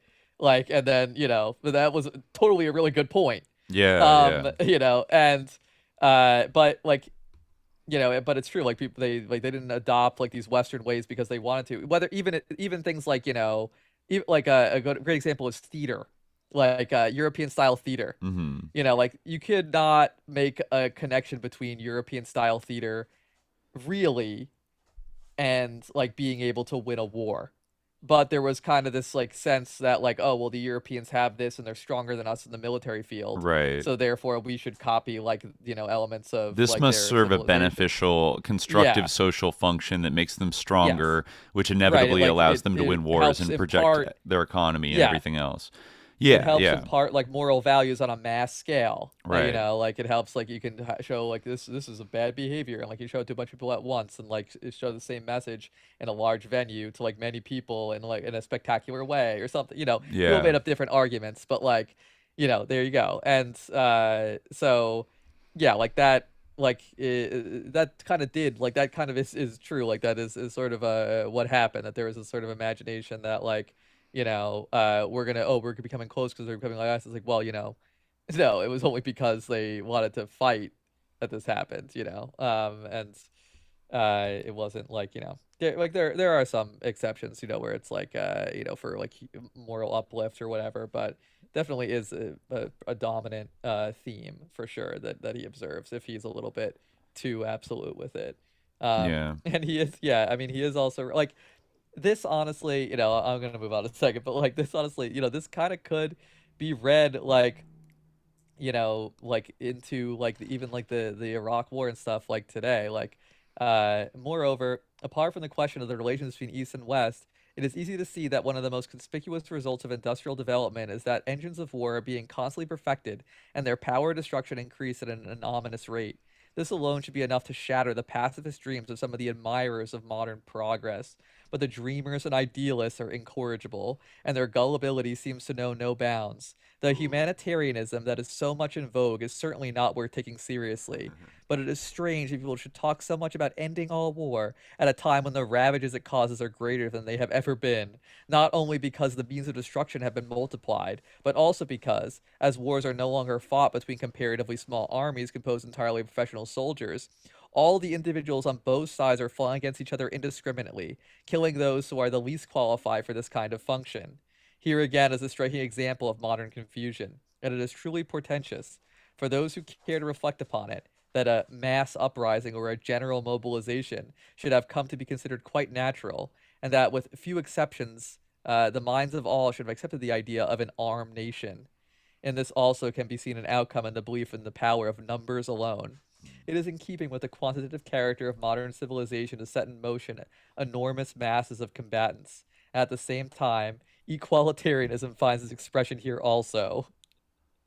So, like, it is like an interesting like thing. Like, I there's mean, a he's couple right about interesting that, the elements. hypocrisy of the heckin' science enjoyers, like not realizing how pivotal it is to like the war machine, or The like provocative idea, I guess, is like, even though like obviously like I'm American, I was born 1980, I was born in 1980s, I'm not like gonna have this pretense of like being this wise traditional person, or like that those aren't like my values, that I don't think like universal suffrage is good, or like that Yeah. like that or like I don't even like think that his ideas of what government should be are clear enough to even like respond to. Like they're just like Yeah. a realm that I can't even like really access, perhaps because like I live I'm a creature of this modern darkness. But or that I think like mass education is bad. Like I definitely like think mass education is a pretty good thing. Mhm. But it yeah, like like it is interesting to consider. Like, this is the kind of question of like, well, are these two sides of the same coin? Like when we talk about like the issue of like the development of like these sort of like Kantian like ideas at the same time that we had like unprecedented genocide and imperialism, Hmm. or even before that, right? Like the sort of like like the connection of like the Renaissance with humanism, and Colonization of the 1492, Americas, where we and have like the most anti-human like and like evil like behavior happening on a global scale. absolutely. Like it's like it is Yeah, really the like Renaissance like, of what exactly? Like what what was what was well, I mean, Renaissance? it is true. Like, there is something like I was thinking about this. This is kind of apropos of nothing, but like to those ships, living on those ships, like to sail across the Atlantic Ocean in the 16th century or the 15th century, or whatever, the turn of the 16th century. Hmm. Like that was such a brutal and awful thing to experience. Like, and I know they were like doing it for like financial gain or like glory, but I don't know. It's just like there's something like insane about that. Like to get on like, and there's like a romance of it, so maybe it's not clear like what like, because we have these like sort of like romantic ideas of like what it's like to live on a ship, like a Yeah, pirate's life for me. yeah. Like it No, it was like sucked. They didn't even figure. miserable. Didn't they like not figure out the scurvy thing for like a long time, and everyone would just get scurvy, and they were like, "Oh, you got to I eat could like believe that. limes." It was like you don't have enough. I don't know, the Like calcium, it is vitamin C. insane. Like like to do that, and Well, to do that yeah. like at such a volume, And yeah, not like to mention then the slave ships. Like, I mean, if you were going yeah. voluntarily on a ship, it sucked. And you could easily die. And like, but I guess the promise of a boundless new continent that you could subdue and have your Yo, own they didn't little even plot of know that was land. there. They just thought they were gonna get to like Oh, India or yeah. something, right? Yeah, they Yeah, thought like they were that. going to get a passage to India. Yeah, People like to fought get in spices wars. and Like stuff. you could get groups of people to do all kinds of shit back Yeah, then. yeah. Yeah, and even But today. But fighting in wars is one. I don't know. Yeah, I mean wars are also miserable and like you'll die, but yeah, I don't whereas think on the boat you might live, and you might live in the war too, though. I don't know. There's something Yeah. crazy about getting in the boat and being like, I'm gonna go around the world. You're sussed out by Like, boats. You're sussed out by boating, the ways of I boating. mean, I get I think it. that being like terrified of the ocean is like somewhat normal. It's fair. It is. It's so Like, big. Yeah. would you want to sail across the Atlantic Ocean in a 16th century boat? Not really. Not really. No. Yeah, I mean, I No. guess I wouldn't want to fight in a 16th century war either, but I probably would rather do that Yeah. Yeah. because, like, if you get like, at least it's over quickly if you like get hit by some kind of musket or whatever, No, or then like you like die like sepsis. arbalest. So like they got to cut your arm off. Like that shit sucks. There's no antibiotics. Like no, no. I mean, in some ways, we're Yeah, that the could happen modernism too, ain't but all something bad. miserable could happen. And honestly, like, yeah, It might yeah, be a petty salve compared to the loss of the great capital T tradition, but we got some good things I out mean, of it, well, like antibiotics are one of the, yeah, very you good, know. yeah, for sure, Um, yeah, there um, there's one article I wanted to squeeze in at the end here because it was one of the first things I looked up, but I almost had forgotten okay, about it. But it is interesting, and it ties back to like the question of like Guénon and his influence today, because there actually is one very big royal example of him having a lot of influence right now. And this is actually an article from Mark Sedgwick in 2023. Same year he published the book in Commonwealth. How do you say Commonweal? Commonweal? I You know what I always said mean? common wheel, but maybe I'm wrong, Common. yeah, It's probably Commonweal, but Weal. I yeah, see that word I pop up believe, sometimes. Like, what the fuck is that? Anyways, um, this is called King Charles's Traditionalism with a capital oh, T. mm-hmm, So King Charles, very into Guénon, actually. Let me just read uh-huh, some of this. Um, Sedgwick says, although the coronation of King Charles III followed ancient precedent, the new king sometimes looks quite modern. As Prince of Wales, he was famous for his environmentalism, an apparently very modern stance. What could be more up to date than going green? Who's more hip than Greta Thunberg? In reality, however, his views are even more anachronistic than the ceremonies in which he just took part.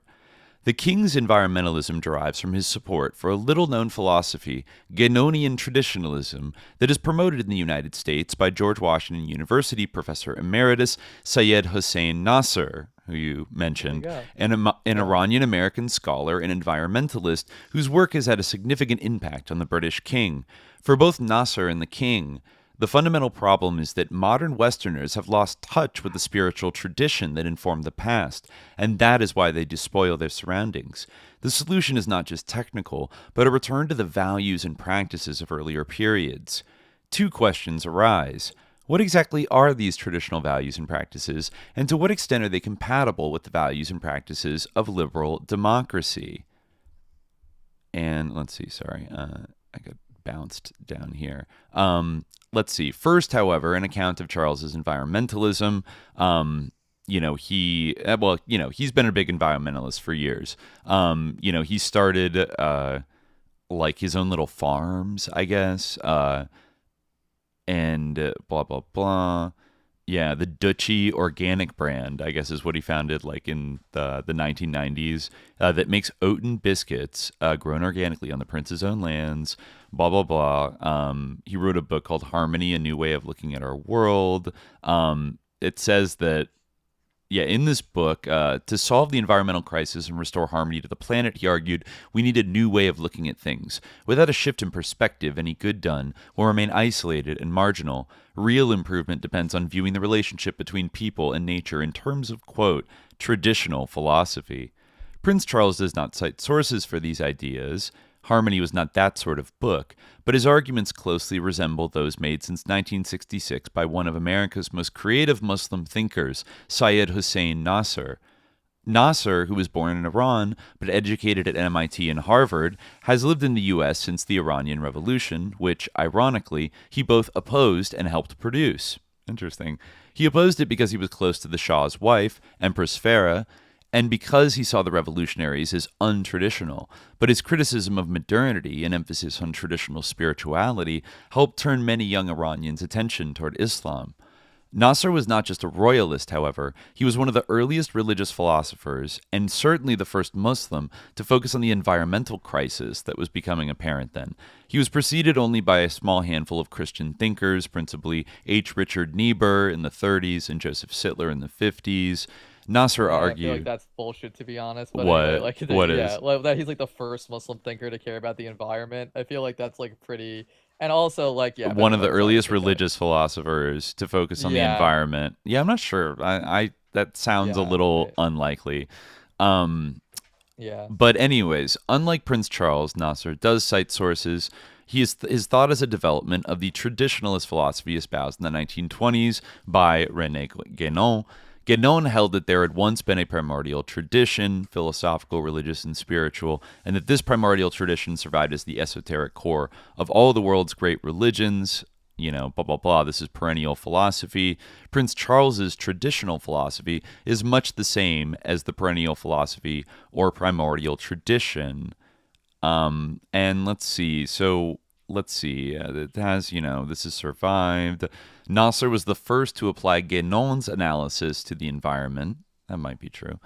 For Nasr, the loss of the primordial tradition in modernity led not only to prizing technological innovation above metaphysics, but also to the technological exploitation of the environment and a lack of respect for nature and appreciation of natural beauty. It's not clear whether the then prince was influenced by Nasr directly or adopted those perspectives from others in the group of Guénonian traditionalists to which Nasr belonged. A lot of them, 3 leading traditionalists and 1 leading traditionalist sympathizer were English, and all 4 were friends of the prince. The most important was Martin Lings, a scholar who, as a young man, had shifted his focus from C.S. Lewis, with whom he had studied, to Guénon, who he assisted during the latter's last years in Cairo. Lings had also become Muslim and followed the Sufi path. He was the leader of the traditionalist community in England, wrote books on Islam, Sufism, and the tradition, and regularly visited the prince. The sympathizer was a poet, Kathleen Raine, an expert on, William Blake and Yeats, who led the Temenos Academy, an influential spiritual think tank where leading traditionalists often spoke. And it is funded by the king, or, back when he was the prince, it was like funded by his estate the Temenos Academy in London. And then the other two were the composer Sir John Tavener, a convert of the Orthodox Church and composer of The Protecting Veil and Song for Athene, and the artist and architect Keith Critchlow, who wrote on sacred geometry. All were close to the prince. Prince Charles was more than a passive recipient of these ideas. He modified them by tackling head-on traditionalist insistence that modernity is purely bad. This is clearly not the case, and Prince Charles admitted as much, accepting that modern life is easier and more comfortable than medieval life. Blah, blah, blah. In addition to his architectural interventions in duchy organic foods, he supported Reign's Temenos Academy, and the Prince's Foundation School of Traditional Arts. And then there is, I heard about this actually, I didn't realize this had a Guénon connection. There is Poundbury, a, quote, traditional town started by the Prince in 1993 and due for completion in 2025 with an expected population of 5,800 people. Absolutely no carbuncles and respect for sacred geometry. Again, many have ridiculed the project, but time seems to be proving the Prince right. Yet there is a dark side to traditionalism. As well as inspiring both Nasser's support of the Shah and some young Iranians' turn to Islam, traditionalism's critique of modernity has inspired political actors from Julius Evola and Alexander Dugin to Steve Bannon. Of course, Bannon's role in securing the election of President Trump is well known. Blah, blah, blah. Evola was sus and inspired people to do terrorism and etc. It also, many of these currents see liberal democracies as a modern aberration and regret the loss of a hierarchy in which traditional sacred authority derived from a priestly caste, from which it passed to a warrior ruling caste, and only there from the bourgeoisie to the bourgeoisie and the people. This analysis can be questioned on historical grounds, but it fits neatly within the traditionalist worldview. So, interesting. It's not clear how much, Guénonian traditionalism King Charles is trying to implement. But the British publication Unheard did publish, actually in 2022, a year before that, a article called Charles will be our perennialist king. He will protect the realm from modernity. So people are hoping for it, I don't know. Well, I mean, yeah, that's definitely true about King Charles, that he definitely had interest in Islam and Islamic philosophy. I remember my mom texting me did you know King Charles likes this, but you probably think this is a deviation, and I'm like, what are you talking? I was like, she thinks I'm a Salafi or something. She thinks I'm this insane guy who's upset that King Charles looked at a book of sacred geometry or something. It's Mom, it's sus because it's He's a the king. Nasser Shahism, it's all a bunch of bullshit made up by Henri Corbin, and not because it is Sufism. Yeah. No, there's other reasons. I guess Charles has invoked the concept of the reign of quantity before and lamented a world, which no longer reaches for God. But I don't know. Well, it makes sense that Nasser, that's the real Nasser is not as offensive as Evola, I suppose, but that is the other side of all this. It's very it's the kind of thing that you would come up with at the Royal Iranian Academy of Philosophy or whatever. It's very much a concern, it's perfect for a king. It's the perfect philosophy for a king, and we do in a way, because it's all about the spiritual generation of people, right, and not about their I mean, it does it doesn't make it does take into the material conditions, but it's doesn't require that you stop being a king. In fact, it could be great to have a king, and even more of a king, it's you could definitely see how that's the type of thing that would go over well with Pahlavi, right. And a lot of the people today that are kind of aching for some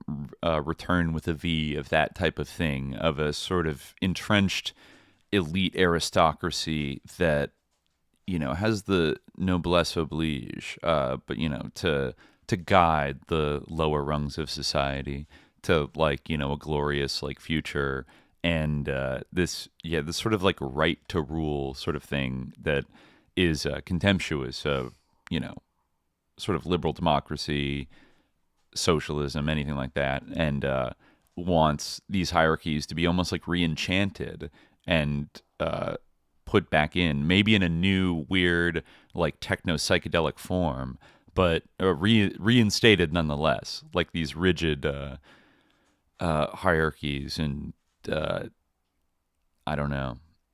So that part of it susses me out, because I think even completely aside from Guénon's intent in writing any of these things, I think that's why maybe we're seeing its continued relevance in the modern, and people he inspired like Evola, is because I think, as we've seen, he is a pretty incisive critic of like liberal democratic modernity and like its shortcomings, right?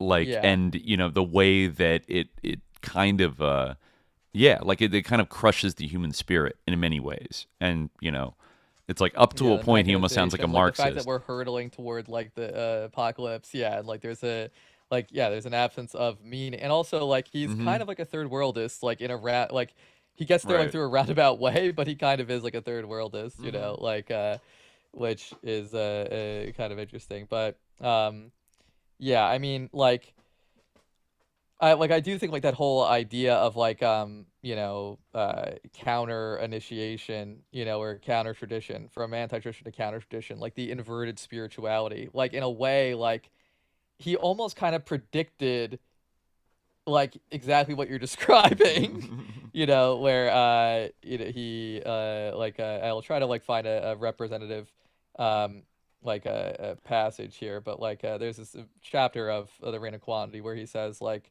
you know let me see here, like it is well to point out that at once that just as the tendency to solidification expressing itself as anti-tradition has not been able to reach its extreme limit, that is like sort of this like getting us into this mollusk shell. I should say that like he he used the egg in a different context, because he mentioned a shell. I thought he was talking about an egg, but I think he really was talking about a mollusk. But they're kind of anyway, whatever. So we're the solidification is like becoming more and more, like modern empirical metallurgy and whatever, etc. So it hasn't been able to reach its extreme limit in any tradition, since that limit would have been outside and beneath all possible existence. It may be expected the same will apply to the tendency to dissolution, expressing itself in its turn in the counter tradition. The very conditions of manifestation, so long as the cycle is not entirely completed, obviously demand that this should be so. And as far as the actual end of the cycle is concerned, it presupposes the, quote, rectification whereby the malefic tendencies will be transmuted to produce a definitely benefic result, as has already been explained above. Moreover, all the prophecies, the word is of course used here in its rightful sense, indicate that the apparent triumph of the counter-tradition will only be a passing one, and that at the very moment when it seems most complete, it will be destroyed by the action of spiritual influences, which will intervene at that point to prepare for the final rectification. Nothing less than a direct intervention of this kind would in fact suffice to bring to an end, at the chosen time, the most formidable and the most truly satanic of all the possibilities included in the cyclical manifestation. But that is enough by way of anticipation, and it is now necessary to continue with a more careful examination of the real nature of the counter-tradition. For this purpose, the part to be played by the counter-initiation must again be referred to. After having worked always in the shadows to inspire and direct invisibly all modern movements, it will in the end contrive to exteriorize, if that is the right word, something that will be, as it were, the counterpart of a true tradition, at least as completely and as exactly as it can be so, within the limitations necessarily inherent in all possible counterfeits as such. Just as initiation is, explained, the thing that effectively represents the spirit of a tradition, so will the counter-initiation play a comparable part with respect to the counter-tradition. But obviously it would be quite wrong and improper to speak of the spirit in the second case, since it concerns that from which the spirit is most completely absent, that which would even be its opposite if the spirit were not essentially beyond all opposition. Nevertheless, opposition is undoubtedly attempted, and is accompanied by imitation in the manner of the inverted shadow we previously referred to, or the inverted shadow previously referred to, on more than one occasion. That is why the counter-tradition, however far it carries the imitation, will never succeed in being anything but a parody. It will be the most extreme and the most gigantic of all parodies, and we have only so far seen, despite all the falsification of the modern world, some very partial trials and some very pale prefigurations of it. Something much more formidable is in preparation for a future considered by some to be near, the growing rapidity of the succession of events today being an indication of its proximity. Then he says, I'm not going to bother with actual dates, but, so basically he's talking about like this, like a false, like tradition that will like appear to be, this, actual, tradition, like a parody of it, right? I could And again, say I I don't could. want to read too much of this. I know I read some of the on the past episode, but I mean, it's a like again, it That's kind an of is interesting observation that you could draw some parallels to certain people today that, like on the surface, they're Christians that are just deeply interested in like the Antichrist. And then they act and look like the Antichrist and, are behaving in this like horrifying way. And like the grossest parodies of you could say every actual tradition that was worth anything are like reigning the world right now, running rampant. Just like the most egregious parodies and like counter initiatory mockeries of things that maybe existed in previous modernity or even further back. I mean, he even has this is a pretty famous Guénon quote, I think, where he says that the most diabolical trick of all is perhaps that which consists in attributing to the Orthodox symbolism itself, as it exists in truly traditional organizations and more especially in initiatic organizations, the latter being specially liable to attack in this case. The inverted interpretation is that is specifically characteristic of the counter-initiation. And the counter-initiation does not fail to take advantage of this method of promoting confusions and uncertainties when it can derive some profit from them. This is really the whole secret of certain campaigns, very significant in view of the character of the present period, conducted either against esotericism in general or against any one initiatic form in particular, with the unconscious help of people who would be very astonished and even appalled if they could become aware of the use that is being made of them. Unfortunately, however, it sometimes so happens that people who imagine that they are fighting the devil, whatever their particular notion of the devil may be, are thus turned, without the least suspicion of the fact on their part, into his best servants. No, we've been saying that. That is true. Yeah, we got to agree with him on that one. Like the most effective devil supporters are often like, you're kind of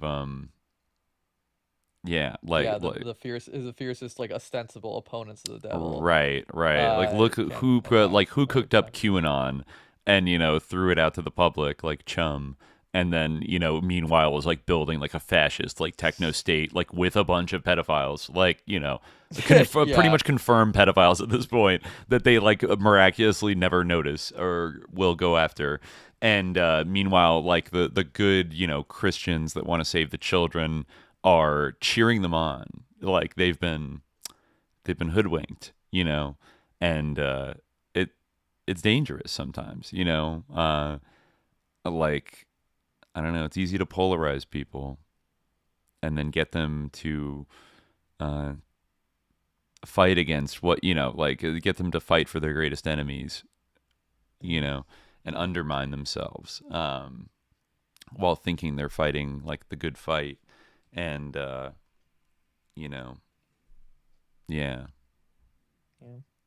watch out, be careful watch out out there.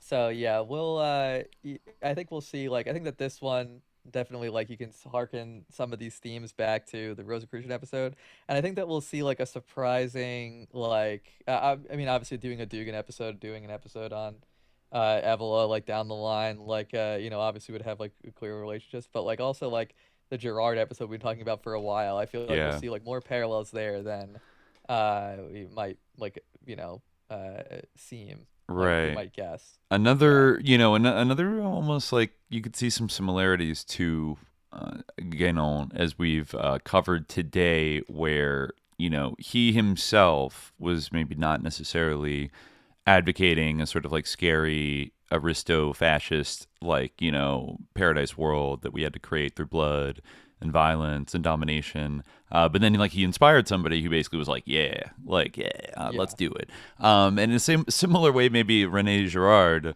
had some ideas that were interesting, might have some valuable insights, but then maybe he had his own little Evelas, sitting on his lap and hearing these like theories and then coming up with like extremely sicko like applications and interpretations of them that perhaps Girard himself would not have endorsed. I think we're going to see some parallels with that, that take us right up to the present day. Yeah, I mean, I really don't know like what to. Yeah, like we'll see. Yeah, I'm looking forward to getting deeper into Gerard and reading him more deeply. But I definitely can see like some overlap there. And yeah, I think like I mean, he is like I think it's like the comparison with like someone like Marx, who I feel like I mean, I feel like he does kind of like have maybe not the same profile, like obviously, like Marx is like this huge figure, but like you can see like he does have like the figure of Guénon himself does kind of have this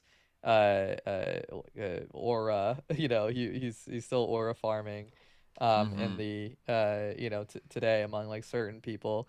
You got the And like King of it's also England standing him, yeah, and like and like it like in a way, like there's sort of a like these are both like applied to the same problems by like people like both those things are applied to the same problems like by people today. These are like two like kind of like the sort of the like the intellectual problems that he was dealing with like are still like very much alive, and like they haven't really been like not like neither of those things who I just mentioned like the problems to deal with have been like resolved.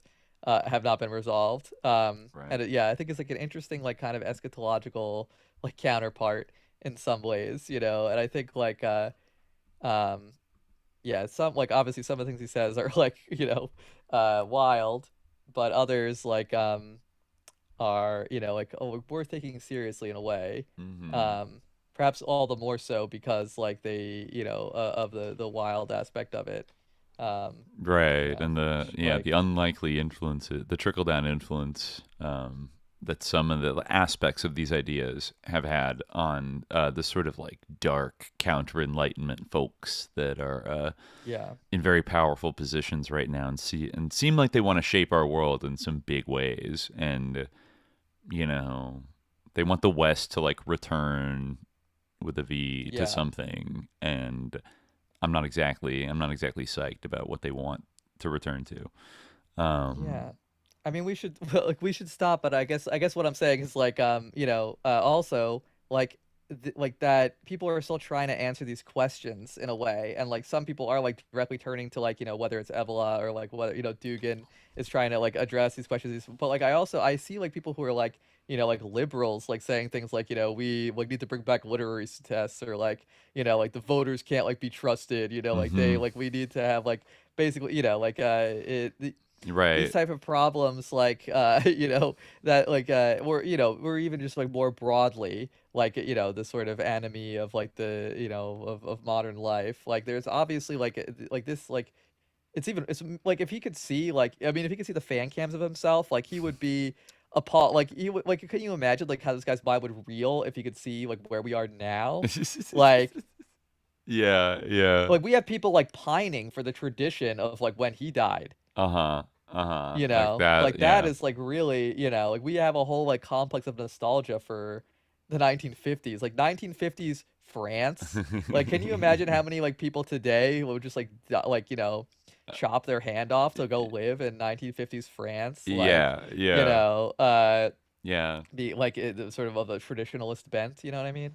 So like it's he probably would like, be horrified. He was like so disgusted by that that he had to like flee, like because it was too like modern and industrialized, and like it so it's like these people are still trying to address these issues, and like they're like on one hand like you said they're like they may, if like an alternative isn't produced, they may get addressed like through the absolute worst excesses of like this kind of thinking. Like the people like that are influenced by the these bloodiest like version of this. Like the worst, the sussest possible interpretation of his beliefs like will be implemented. I think if the disillusionment and decay of like democratic capitalist society continues to like crumble, which it certainly feels like it is right now in the West. Like the West is, you know, it's worse than Jimmy Carter's, crisis of confidence or malaise. I feel like it's kind of an existential crisis, or like a non-understand, like an incomprehension of like what is our mission as like a society, like what are we driving towards? There's like no vision left, and everything is kind of blindly on autopilot. But like the functions are breaking down. It's just a matter of like, do you obey? Like, will you accept like violence, like insane violence, like done in the name of like empire and like the glory and just pure power? Like, will you accept? Like, do you like worship this? Just like being done like for the sake of it. Like it's definitely an extension of the trends that like again all observed, and like what makes it so like. What is so interesting about how like you have this like a like fascist tendency and traditionalism like emerging out of Guénon is because like why is it so potent? It's because of like the things that we highlighted, where it's like, okay, like this is there's kind of like a point to this, and like if the points that he has are not like attended to by anything other than like fascism, right, then like. Yeah, unless we forget, I mean, fascists then and fascists today, they sometimes make, like, salient critiques of, say, like, capitalism or corporate power or something like that. I mean, you could see today with, like, the right-wing influencer, like, look who like the top 5 like influencers, and you have people that like sometimes, like depending on what subject they're talking about, like might make something that they might say something you technically agree with, maybe for slightly different reasons, but I'm thinking of the ones that are very critical of Israel right now, right? So it's like up to a point, and then like some other topic will come up and you'll be like, whoa, okay, and it's like I mean, I think it's important to name that, like, around Gaza, there's a shift that's happened where, like, it's becoming, like, it hasn't quite happened, but it's, like, becoming the new, like, Iraq War. Yes. Where, like, there was a certain point where, like, it was courageous to, like, stand up and, like, but then it became for some. There certainly are some who still, like, attempt to justify this, which is, like, awful, and, like, is, like, to justify a genocide. But on the other hand, there are those who like they know they're not going to suffer any consequences like for doing it, or that they'll lose their audience if they don't, because like anyone, as we said before, with a shred of conscience is disgusted by what they're seeing.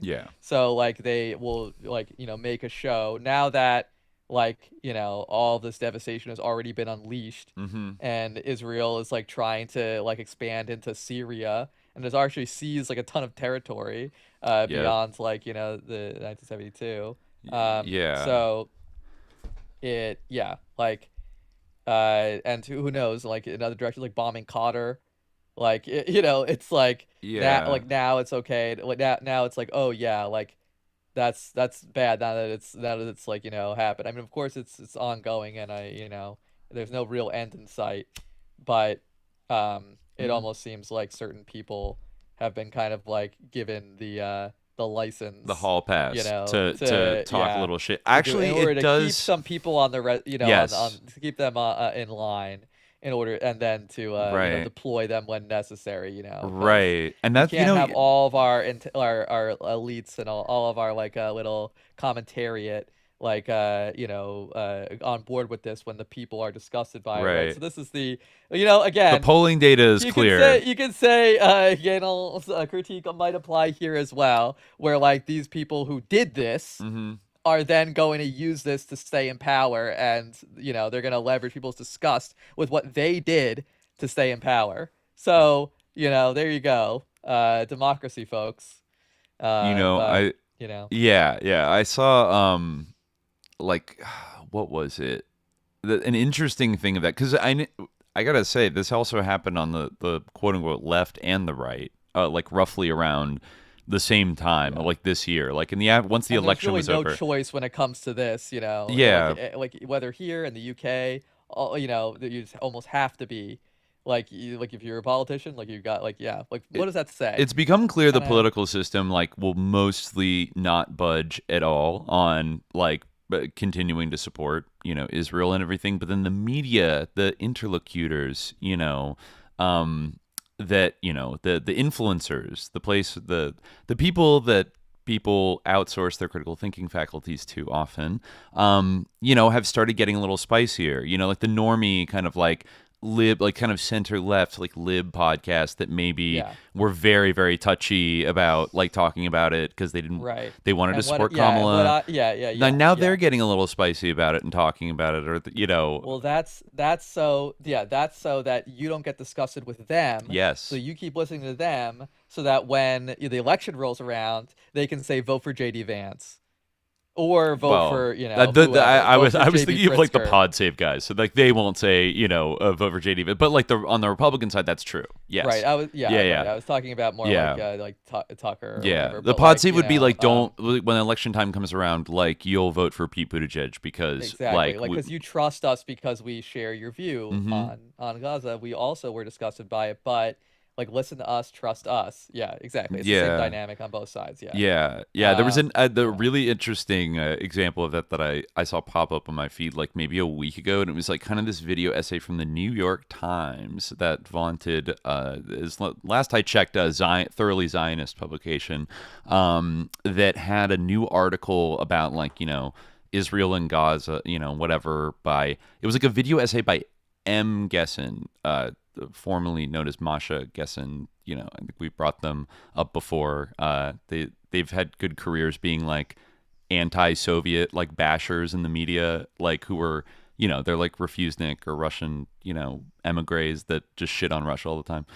Anyways, that's beside the point. But it was like this funnily framed article that was called like, "Can you be a good citizen in a bad country?" And it was like M. Gessen going to like Israel and like interviewing like activists that are like against Netanyahu, and in some of them like want the war in Gaza to like end and like stop bombing, and some of them are like they're involved in like NGOs that try to like get in the way of settlers in like the West Bank, so when they try to do violent shit, which they do every day, and stuff like that. And it was kind of like profiling them as like, I mean, can you be a good person in a bad country? I would hope that not every single person in Israel, is so morally bankrupt that they full-throatedly support this like questionable evil. Right. The fact that even a majority of them do is appalling. It's scary. But I would hope that there's someone who is just like morally compromised, and recognizes this is evil, but still is like complicit in it. Right. Or who even does. I would hope